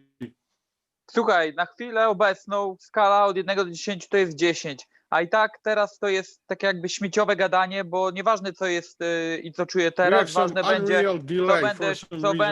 co będę czuć podczas walki, to będzie najważniejsze. A to powiem wam dopiero po walce ewentualnie, nie? Najważniejszy i tak jest czas walki, a nie teraz. Teraz jest wszystko dobrze, jest motywacja, wszystko. Skala od 1 do 10. Usłyszałeś? 10.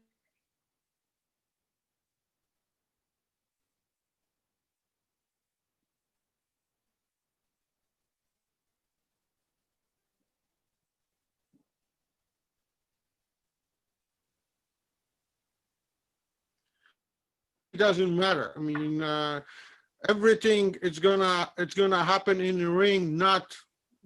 Nothing is gonna happen here when we are talking about it. It doesn't really matter. It's we all know how those things works. But for now, my confidence level is at 10. Okay. The second question is, how would this win over Triple G change his life? W jaki sposób walka wygrana z Triple G zmieniłaby twoje życie? Przede wszystkim ja walczę po to, żeby zapisać się w historii polskiego boksu, bo w Polsce nie było jeszcze mistrza świata kategorii średniej zawodowców. To po pierwsze, a po drugie ja walczę dla swojej rodziny, dla lepszego bytu moich dzieci kochanych. Two-part answer. First of all, this is fight for the history. There was never a middleweight champion from Poland. And the second part, obviously, I'm fighting for my family, for my beautiful children, to give them a better future. Great. Well, good luck and thank you. Thank you.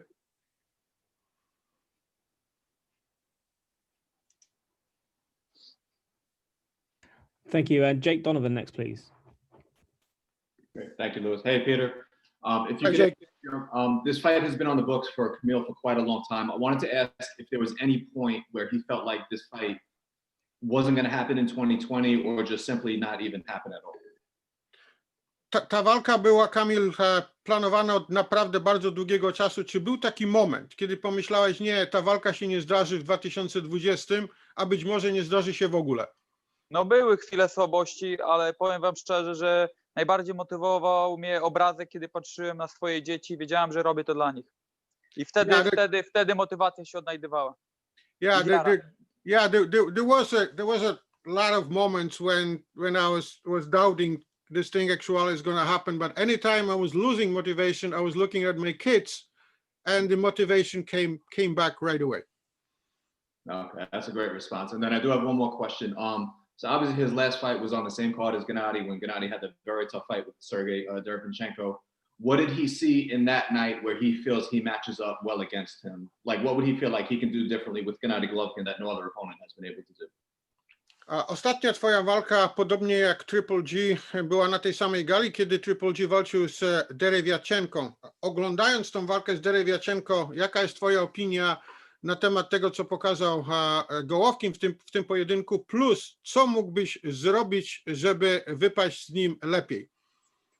Przede wszystkim to Drewiaczenko zrobił dobrą robotę, dlatego to Golovkin wyglądał tak, jak wygląda w tej walce, tak? To wielkie brawa dla Drewiaczenki. Ja właśnie bardzo mocno wzorowałem się na tej walce i będę chciał na pewno podobną taktykę dobrać co Drewiaczenko, tylko że z jednym wątkiem, że jeszcze bardziej podkręcić to wszystko, żeby wygrać tę walkę, bo dla Drewiaczenki naprawdę mało brakowało.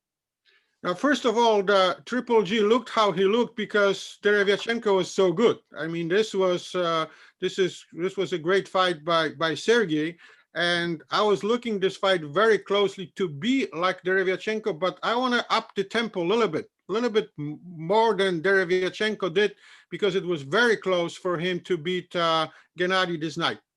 Okay, great. Thanks, Peter. Camille, best of luck on Friday. Thanks so much. Thanks, Dick. Thank you. Okay, and just one more question, please, for Camille, and that's from Xavier, please. Camille, how you feeling? Congratulations on this fight for you. You're coming into this fight, 21-0, 5 KOs. Triple G is coming into this fight, 40 wins, 35 KOs. What can we expect from you to do differently in regards to trying to defeat Triple G? And can we expect a different type of style from you than everybody else that has tried to, defeat Triple G? Your style, your power, are you planning to, really take the fight to him? Or are you trying to outbox him, outslick him? What can we expect to see different from every other opponent that Triple G has defeated against you? Pytanie dotyczy podstawowej rzeczy. Wielu pięściarzy przed walką, wielu pięściarzy przed walką miało plan, żeby walczyć z Gennadyjem, Golovkinem i te walki przegrywali. Kolega porównał twój rekord knockoutów, jego rekord knockoutów. Czego możemy się po tobie spodziewać innego? Co możesz ty wnieść do walki, czego inni nie potrafili wnieść i pokonać Gennadyja, Golovkina? To znaczy, ja przede wszystkim będę chciał narzucić swoje tempo i zauważyłem, że wielu zawodników w pewnym momencie zaczęło się cofać przed Golovkinem, a dla Golovkina to tak naprawdę to szło na rękę, tak? Ja w żadnym momencie nie będę chciał dać się zepchnąć Golovkinowi, boksować swoje, narzucić swój styl i to jest mój klucz do zwycięstwa. The most important part when you fight Triple G, and many people do this when I fight him, is they start going backwards. You cannot fight backwards when you fight Triple G, because this is what he actually likes. This is not what I want to do. I want him to fight my tempo, my style, and never fight like he wants to do. I want him to fight like I want him to do. Thank you. Good luck. Thank you. Okay, thank you so much, guys. Thank you so much for your time, Camille, and of course, thank you so much. Thank you. Thank you so much. Always. Thank you. See you. Thank you, guys. So we've got John Ryder with us now. John, it's Winkle, mate. I'm going to turn my camera on because we need to commiserate a little bit. So I thought I'd go a bit old school just for you. How's it going, Winks? How are you doing, mate? I've gone for the old bruised banana look. Mate, lovely t-shirt. Takes you back to be childhood. It's all we've got right now. It's all we've got, mate. We can only look back, but you're not looking back. You're looking forward. You're looking to get back into action this weekend, and then we're looking for a big 2021. Yeah, massively, mate. I mean, obviously, 2020 weren't the year we all hoped for, was it? Well, to start with. Absolutely. Obviously, it's kind of a, with all due respect to Michael Guy this weekend, you're obviously looking at this to get some to rust off. Obviously, any fighter is a dangerous fighter, but there's no doubt that you'll have your plans in place with Eddie and with Tony Sims for what's going to happen next. Yeah, 100%. But look, like obviously I've boxed better opposition, but for me now, Mike Guy is the most dangerous opponent in front of me and the most important fight to happen. So, I mean, if I've got to come through this to look to build on and make momentum for a big 2021. Fantastic. Great. I think we've got some questions lined up. So Ames first, please, mate. Ames here for Boxing News TV. Pleasure to see you again, John. How are you? And you, mate, I'm not too bad. Weren't too long ago we was talking like this, was it? No, it wasn't too long ago. I mean, it's good to see you going to be back in the ring on Friday again. Yeah, I mean, I'm buzzing. It's great to be here. Obviously, we're locked up at the moment for the next 4 hours, possibly, maybe 5. But yeah, it's great to be here. Hopefully, we'll all get the negative results so we can all mingle in the bubble as of this evening or tomorrow morning and really get the fight week underway. So you haven't had the result just yet? No, I was tested at 10:30 this morning. I think a few of us were before and after. So yeah, we should all know by this evening, hopefully.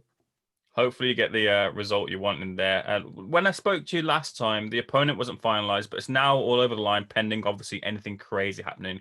Good to be just back in the ring, full stop for sure.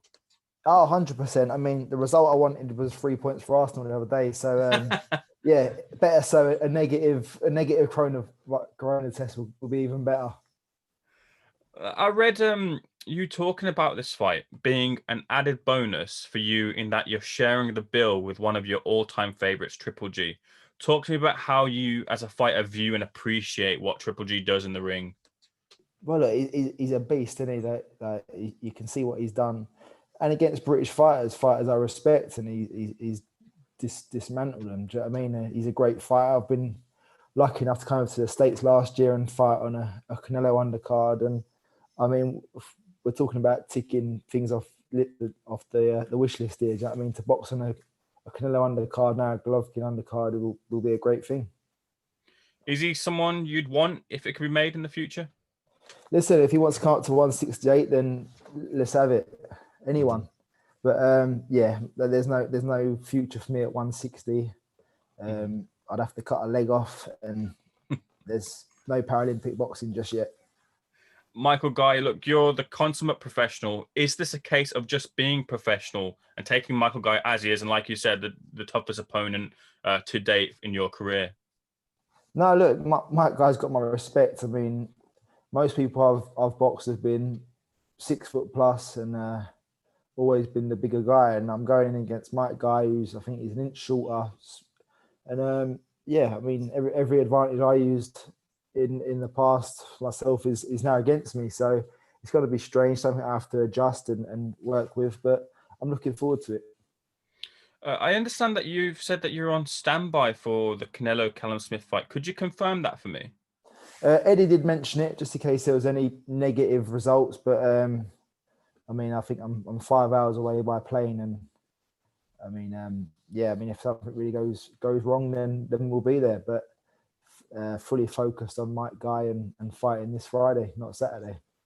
Would you be on standby in the event Canelo pulled out for some reason? So what I'm saying is, would you then come in against Callum Smith? Would that happen?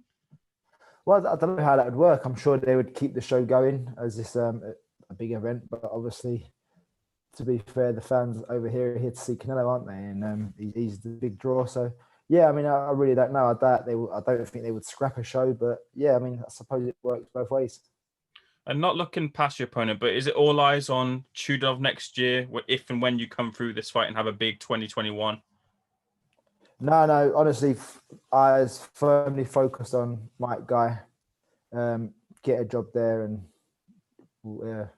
enjoy Christmas, then look towards 2021. And my 2 final questions in one. Can I get your prediction for your fight with Mike Guy? And can I take your prediction for Callum Smith versus Canelo, please? A win for me and a win for my little ginger sidekick, Canelo. All the best. Thank you for your time, John. Thank you. Thank you. And Matt, behind the gloves next, please. Hi, John. How's it going? I'm good, mate. You? Yeah, all good, pal. What's preparation been like in the build-up to this fight? Obviously, with the pandemic going on, have you had to adjust anything or adapt your training in a certain way? It's been long and uncertain. I mean, obviously, the first lockdown, I was fully locked down at home with missus and kids, so doing what I could at home. Through, I think, in mid-June, early July, I was back in the gym, helping the lads out with sparring towards their dates, just trying to work on a date for myself. Was looking like September, then pushed back to November. Nothing really come of that. So then we was looking at the AJ undercard, and then this come up. So I mean, a bit further than the O2, but it's nice to be out again. The last time you were out, obviously everyone knows you were in a very close fight with Callum Smith. A lot of people had you winning that fight, although that was obviously a bit of a downer for you. But do you think more good than bad came out of that, because you showed that you are able to compete at world level and that you're ready for these big, these big clashes?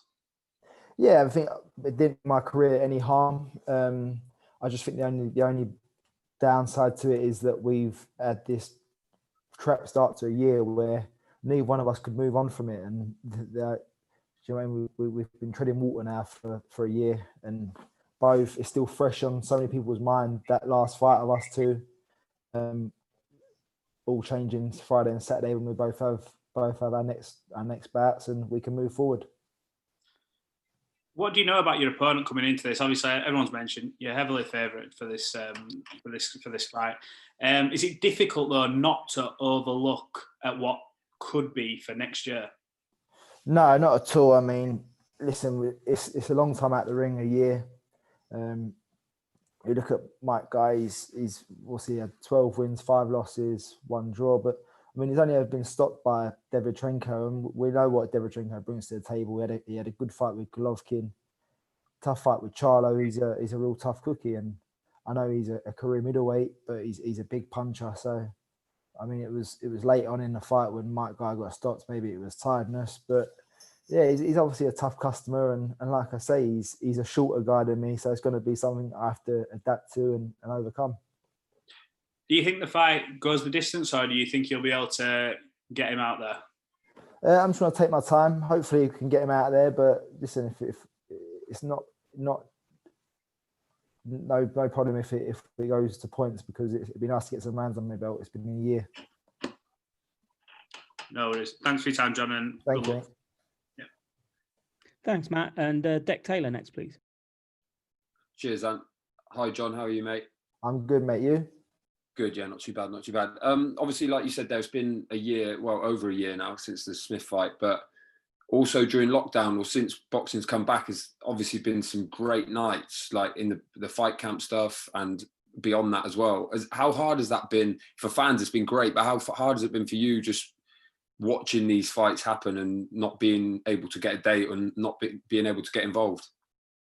Well, listen, initially it's been that the whole lockdown thing wasn't the end of the world for me. I've got a young family, so it was nice to spend time with them. But fair enough, it was nice to watch my teammates do well, watch Ted Cheeseman get his career back on track with a win over Eggert, and watch Felix Cash really step up and beat Jason Wellborn. So I'd say get a lot of joy from watching my friends do well and start winning, and look at the performance Conor Ben put in. It was like, I've helped all these people in preparation for their camp. So I knew my time would come, and it was just about getting fit and being ready. And now I've got the trump card, I suppose. I've got to go out to Florida where they boxed in Brentwood. So the first lockdown anyway, that was your first real time as a sort of stay-at-home dad, I guess, because you're in the gym the rest of the time. So you've had a bit of time to do that. It must have been nice. Yeah, it has been. I mean, I've got 2 kids and a partner, and I've realised that they're quite nice people, having spent so much time with them. So she might not say the same about me, and neither the kids. But no, it's been nice. I mean, and this boxing life passes you by so quickly, and it's nice to kind of press the pause button a bit and get to do something different to the norm. Obviously, this one day before Callum Smith's out as well, as it happens. Is he, or the rematch with him, is he still the target, or if he loses, is he, out of the picture as far as you're concerned? How do you see that? For me, if he loses, he goes up to 175, because I think that's the natural move for him. I think that his time is limited at 168. I think I showed that last year. I'm actually surprised he's having such a big fight at 168, but I mean, I suppose if you're going to lose to anyone at this weight, then let it be the pound for pound number 1. Just one last one. I know you don't want to look beyond Friday, but if all goes well and you could pick your next opponent, who's the number 1 target for you? I'd like some of the big names in the sports. I've openly called out Danny Jacobs and Canelo, said I'm happy to step up, but I mean, Eddie has spoke about the fight with Trudnoff and the WBA regular, so I'm really open to that. The potential of fighting David Lemieux. I mean, there's no needle there, but that fight was meant to happen a year ago on the Canelo undercard and didn't materialize because he got a hand injury. So, I mean, these are both fights that I'd love to make. Nice one. Thanks, mate. Best of luck. Thank you. Thanks, Dick. And Ryan Elliott next, please.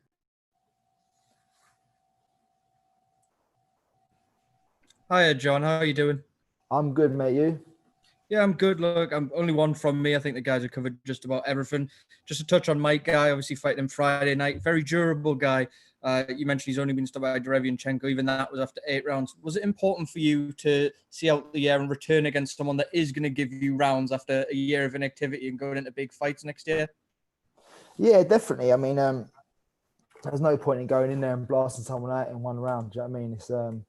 It's been a year at the ring. I want to test myself and just get the engine going properly and give it a good run out. And I mean, not saying that I'm just that's the sole purpose. I mean, Mike Guy's obviously got different plans for this, so I'm going to have to be fully focused on it and not take it lightly at all. I think Ames touched on it. Gennady Golovkin is someone you admire immensely. All being well with your fight, you're going to be sneaking out and trying to catch the main event as well? Yeah, I hope so. I mean, I don't know what the rules are here, if you can watch or if you've got to get back to the bubble or such. But yeah, hopefully I can get out close and watch it ringside and see him up close. All right, John, well, all the best and thank you for joining us. Cheers, Ryan. Thank you, mate. Thanks, Ryan. And Gail Falkenthal with the last question for John, please. Thank you very much. Hello, John. Hi. You know, I was with a lot of people who questioned those scorecards a year ago. Do you think it was one of those fights which, despite the loss on your record, raised your stature in the eyes of many people? Gail, can I just ask, is that a backdrop or is that your real living room? That, I will confess, is a backdrop. Oh, it looks lovely.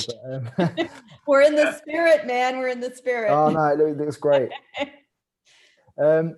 Yeah, no, do you know what? I took a lot of credit from that fight, and I just feel that boxing fans are real. I mean, they obviously they can be fickle at times, but they just, I think fight fans want to see justice. And I mean, majority of the people, the feedback I've had on social media has been very pro that I should be world champion now, but I'm not, and things didn't work out that way. Sometimes they don't, but you never know what comes of them. Thank you so much and all the best this week. Good luck. Thank you very much.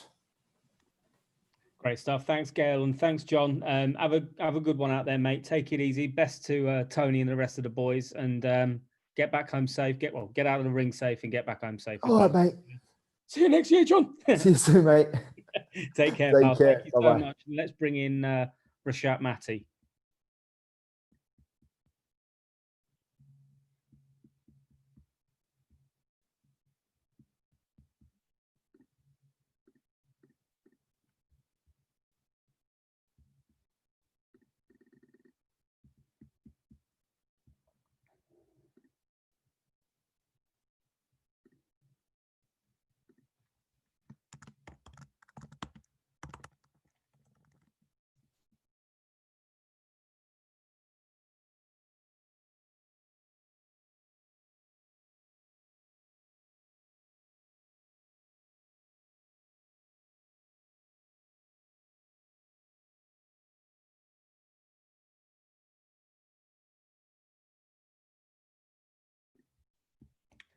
Sorry, guys. I think we're just waiting for Rashad to get his camera working and so forth. So it won't be long.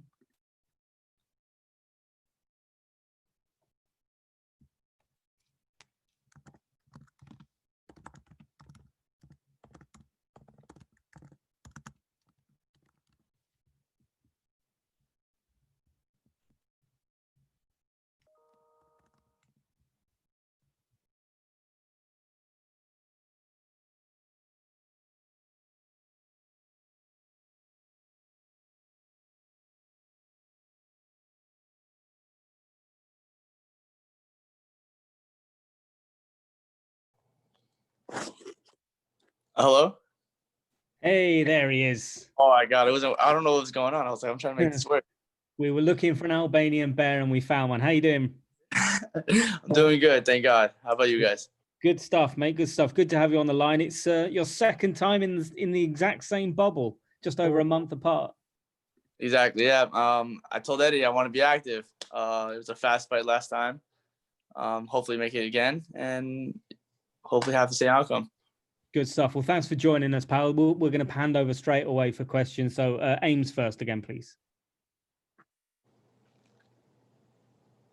Ames here for Boxing News TV. Reshak, could you just do me a quick favor and turn your mic this way for me, please? Your camera, sorry.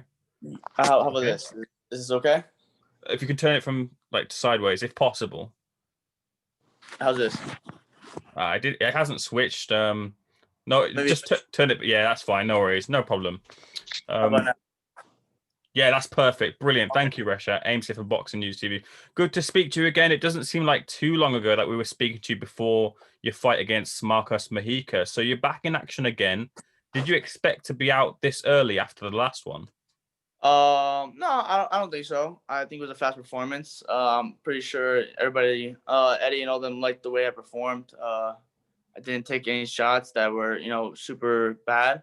I got hit with some shots that I wasn't happy with, but overall, it was a good fight. The fight ended soon, faster than anybody else did. So I can brag about that a little bit. But yeah, I'm ready to go. I'm doing my thing. This guy that I'm fighting is okay. He's tough. He's beat a lot of undefeated fighters, so I'm ready to do it.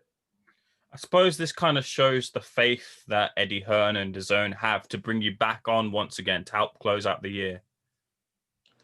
Yeah, well, it was supposed to be a 6-fight the rest of the year. Since March, we had a thing that we want to do 6 fights for the rest of the year, but COVID hit and it kind of messed up everything. But I'm grateful to have at least 2, and we'll see what's going on. So Dennis Okoth in a 6th rounder, is this just a case of you kind of gaining more experience then? Yeah, to be honest with you, we had a bunch of guys that came out and was like, yo, you want to fight this guy? You want to fight this guy? You want to fight this guy? He was a guy that was like last minute type of thing. I only had 2 weeks notice for this fight. Right. So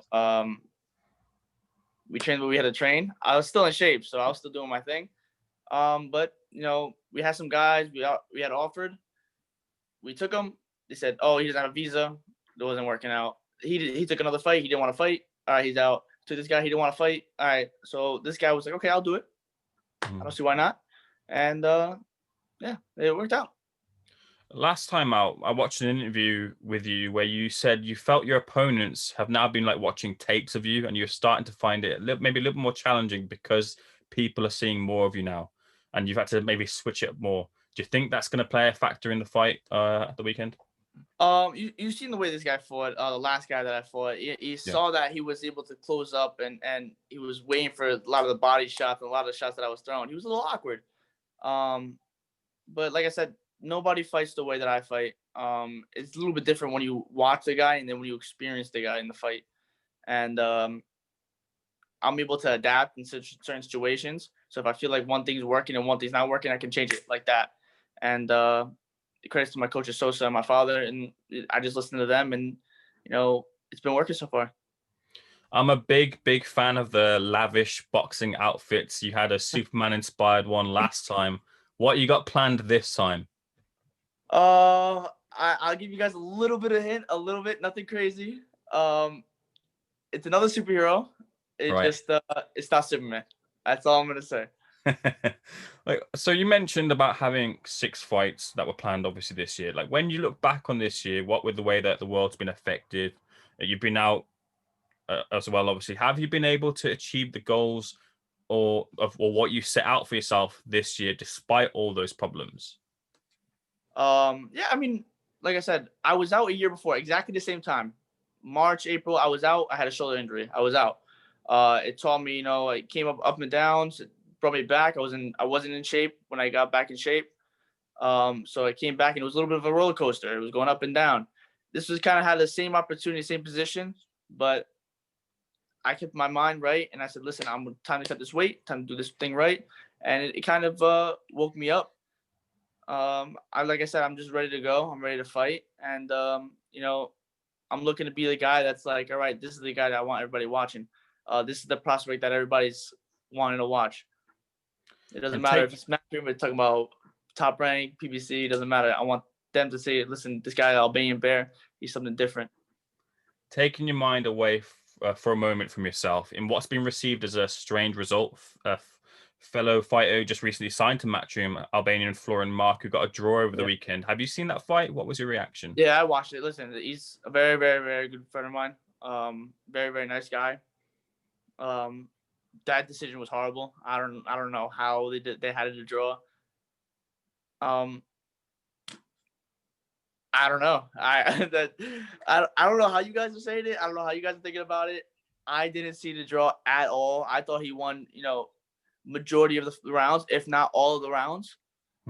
And plus that knockdown, it doesn't add up. Final one from me. Big division you're in, just seen Spence come back. I want to know what you want for yourself next year. Yeah, I'm going on what pieces my manager and Eddie want to do. I'm down to fight anybody. It doesn't bother me. None of these guys scare me. I'm the type of guy they have 2 arms, 2 legs. I have 2 arms, 2 legs. That's how it's supposed to go. There's no reason for me to intimidate them. I know my skill. I know how I am. But I want them all. I want them all, and I'm going to take them out one by one. All the best, Rashad. Thank you for your time. Thank you. I appreciate it. Thank you. Thank you, Ames, and Cornerman next. Hey, what's up, Marty? How you doing, champ? What's up, brother? How you feeling? I'm great, man. Good to see you back, man. So, I mean, you mentioned the injury, champ. How's that feeling, now that you've been back, in activity and stuff like that? It's good. Like I said, it's better than how it was before. They had me in a card, and I just couldn't move my shoulder no more. I couldn't even lift it up, and I was just trying to deal with it. And thank God it went well. Surgery went well. I had my time off. That I did my physical therapy. I did all that stuff. So I feel good. My weight's good. I'm just ready to go. Right. Now, as we know, you're a big ticket seller, man. Do you think with no fans being allowed in the arenas, do you think that could affect your ability to get on certain cards? And, because that's important as far as you know what I mean, as a fighter. For me, I don't care if there's fans, no fans. I know my fans are going to be watching online anyway on DAZN. I'm just here to do my thing. I'm here to put on a good show for everybody. At the end of the fights, I want people to say, listen, I'm going to start watching this kid. And that's my goal. I want them to be like, you know what? This guy, I want to keep watching him. I'm going to keep him up to date. And I want to gain more fans off how I fight, let alone social medias and all that stuff. Because I don't care about social media. I don't care about none of that. I just want to put on a good show because this is my job. And I want to make sure my job is the best I can do it. Right. Now, champ, I was going to say, you're coming from a special generation, the next wave of New York fighters, whether it's you, Nikita, Koba, you're all pretty much in the same camp. What do you feel separates you from these other talents that's becoming elite in boxing? You're talking about how my gym and how our teammates are together compared to everybody else? Like what separates you personally from all the other new guys of your generation coming up? I feel like I have a different style compared to everybody else. Usually my teammate Christopher Colbert looked amazing the last fight. We're just different people when it comes out to the gym. We all fight completely different. And so far it's been working for all of us, and we're doing all good. But like I said, in the 47 division, I want to claim my prize, and I want to become the guy that's like, listen, this is the guy that everybody has to be careful of. If it's either 147 or I go down to 140. But like I said, we've been doing good. After each fight, I watched some of the other fights that he fought. All these other guys, they had problems with other undefeated fighters. I made it look the easiest. I made it look good and all that stuff. So my plan is to win every round, dominate, and each fight I don't go in there being like, I'm gonna knock this guy out. My goal is to make it look like I'm gonna torture this guy until he quits. And that's how I want it to happen. Of course, I want it to be okay. I don't want no problems, no afterwards, but that's the goal of each fight. And so far it's been looking good. Been doing my job right, and hopefully keep it towards that way. Right. And lastly, you mentioned wanting to go out 6 times this past year. Are you still looking to do that in 2021? I'm trying to be even more active in 2021. If they have more cards, I want it. I want each card. So it depends on what Eddie and my manager want to do, and I just go on from there. All right, champ. Thank you so much. Wish you the best for Friday night and going forward. I appreciate it, but thank you. Peace. Thank you. Ryan Elliott next, please. Hi, Rashad. How are you? How you doing? How's everything? Yeah, very good. Look, back again this Friday. This must be becoming a bit of a home from home for you. You're back again in the bubble. How do you summarize your first bubble experience, though? What was it like? It was a little awkward because there was nobody there. You know, it was super, super quiet. It was the first time I actually heard my coaches. But overall, it was good. It went clear. Job was done. Job was done correctly. I did make a little flaws here and there, but overall, the job was good. I had no issues, and it was a lot of fun. What's this fight about for you on Friday night, Rashad? Is this about ending the air in style? Yeah, exactly, absolutely. You know, like I said, we only had this 2 weeks notice of the fight. I was like, "Do you want to take it?" I said, "I want to take it. I'm good. I'm ready to go." But like I said, when I told you before, I want to look good. I want to look devastating. I want to look at the end of this fight. I want people to say, "Listen, this guy is no joke. This guy's here to fight, and this guy's devastating." This will be your third fight of the year. You did have that little gap when the pandemic first came about, though. When you look back and summarize on your 2020, given we're coming at the end of the year, what would you say is the main thing you learned this year or improved on? To stay patient, to stay relaxed. Just let time do its own time, pretty much how it is. I'm not looking to be like, you know what, I want this, because at the end, when I first got hurt, I was trying to be patient, go work. Now it's time to relax, do my own things, and just overall stay relaxed, and just follow what Eddie wants to do and what my managers want to do and my coaches. Now, Rashad, one thing I want to ask you about, you've already spoken about Florian Marco's result last weekend. We saw that fight over here in the UK. Eddie Hearn was on his Instagram Live talking about you a couple of weeks ago, and he said even though he thinks neither of you guys would want to do it, he would love to one day see you and Florian in the ring together, a huge all-Albanian fight. If that fight became too big to ignore, do you think one day that could happen? You know, actually previously they wanted to put me tonight actually against another Albanian, a friend of mine too. And it's hard. I don't know. I have loyalty on my end, and I have love for other Albanians, so it's hard for me to sit to watch and fight another Albanian. It's different because you can see like Puerto Ricans will fight other Puerto Ricans. It's normal. It's okay. But Albanians is different. It's very, very different. We don't want to fight each other. My end. Maybe someone else wants to do it, and I don't know about that. Maybe I don't know. But for me, I don't know. I don't see myself wanting to do that. Same card, absolutely. I would love to do it. But if they wants to fight, and you never know. All right, Rashad. Well, thank you very much. Good luck Friday night. Thank you. I appreciate it. Thank you. Thank you, Ryan. And final question for Rashad from Crystal, please. Hi, Rashad. How are you? Good. Everything goes on at the same time. The dog's barking. Everything is happening right now. But anyways, well, I was going to say you've been very busy. You know, I just seem to have talked to you in November. So I wanted to know how this fight came about and your preparation. You probably still are in shape because it was just November 7th and you knocked out this gentleman. So tell me a little bit about this fight that's upcoming. I mean, once I got back from Miami, I was still in the gym. I'm sorry, Hollywood, Florida. I was still in the gym. I was still training all that stuff. But they gave me 2 week notice to say, like, listen, you want to fight December 18th? I said, yeah, I'll do it. For me, I don't mind.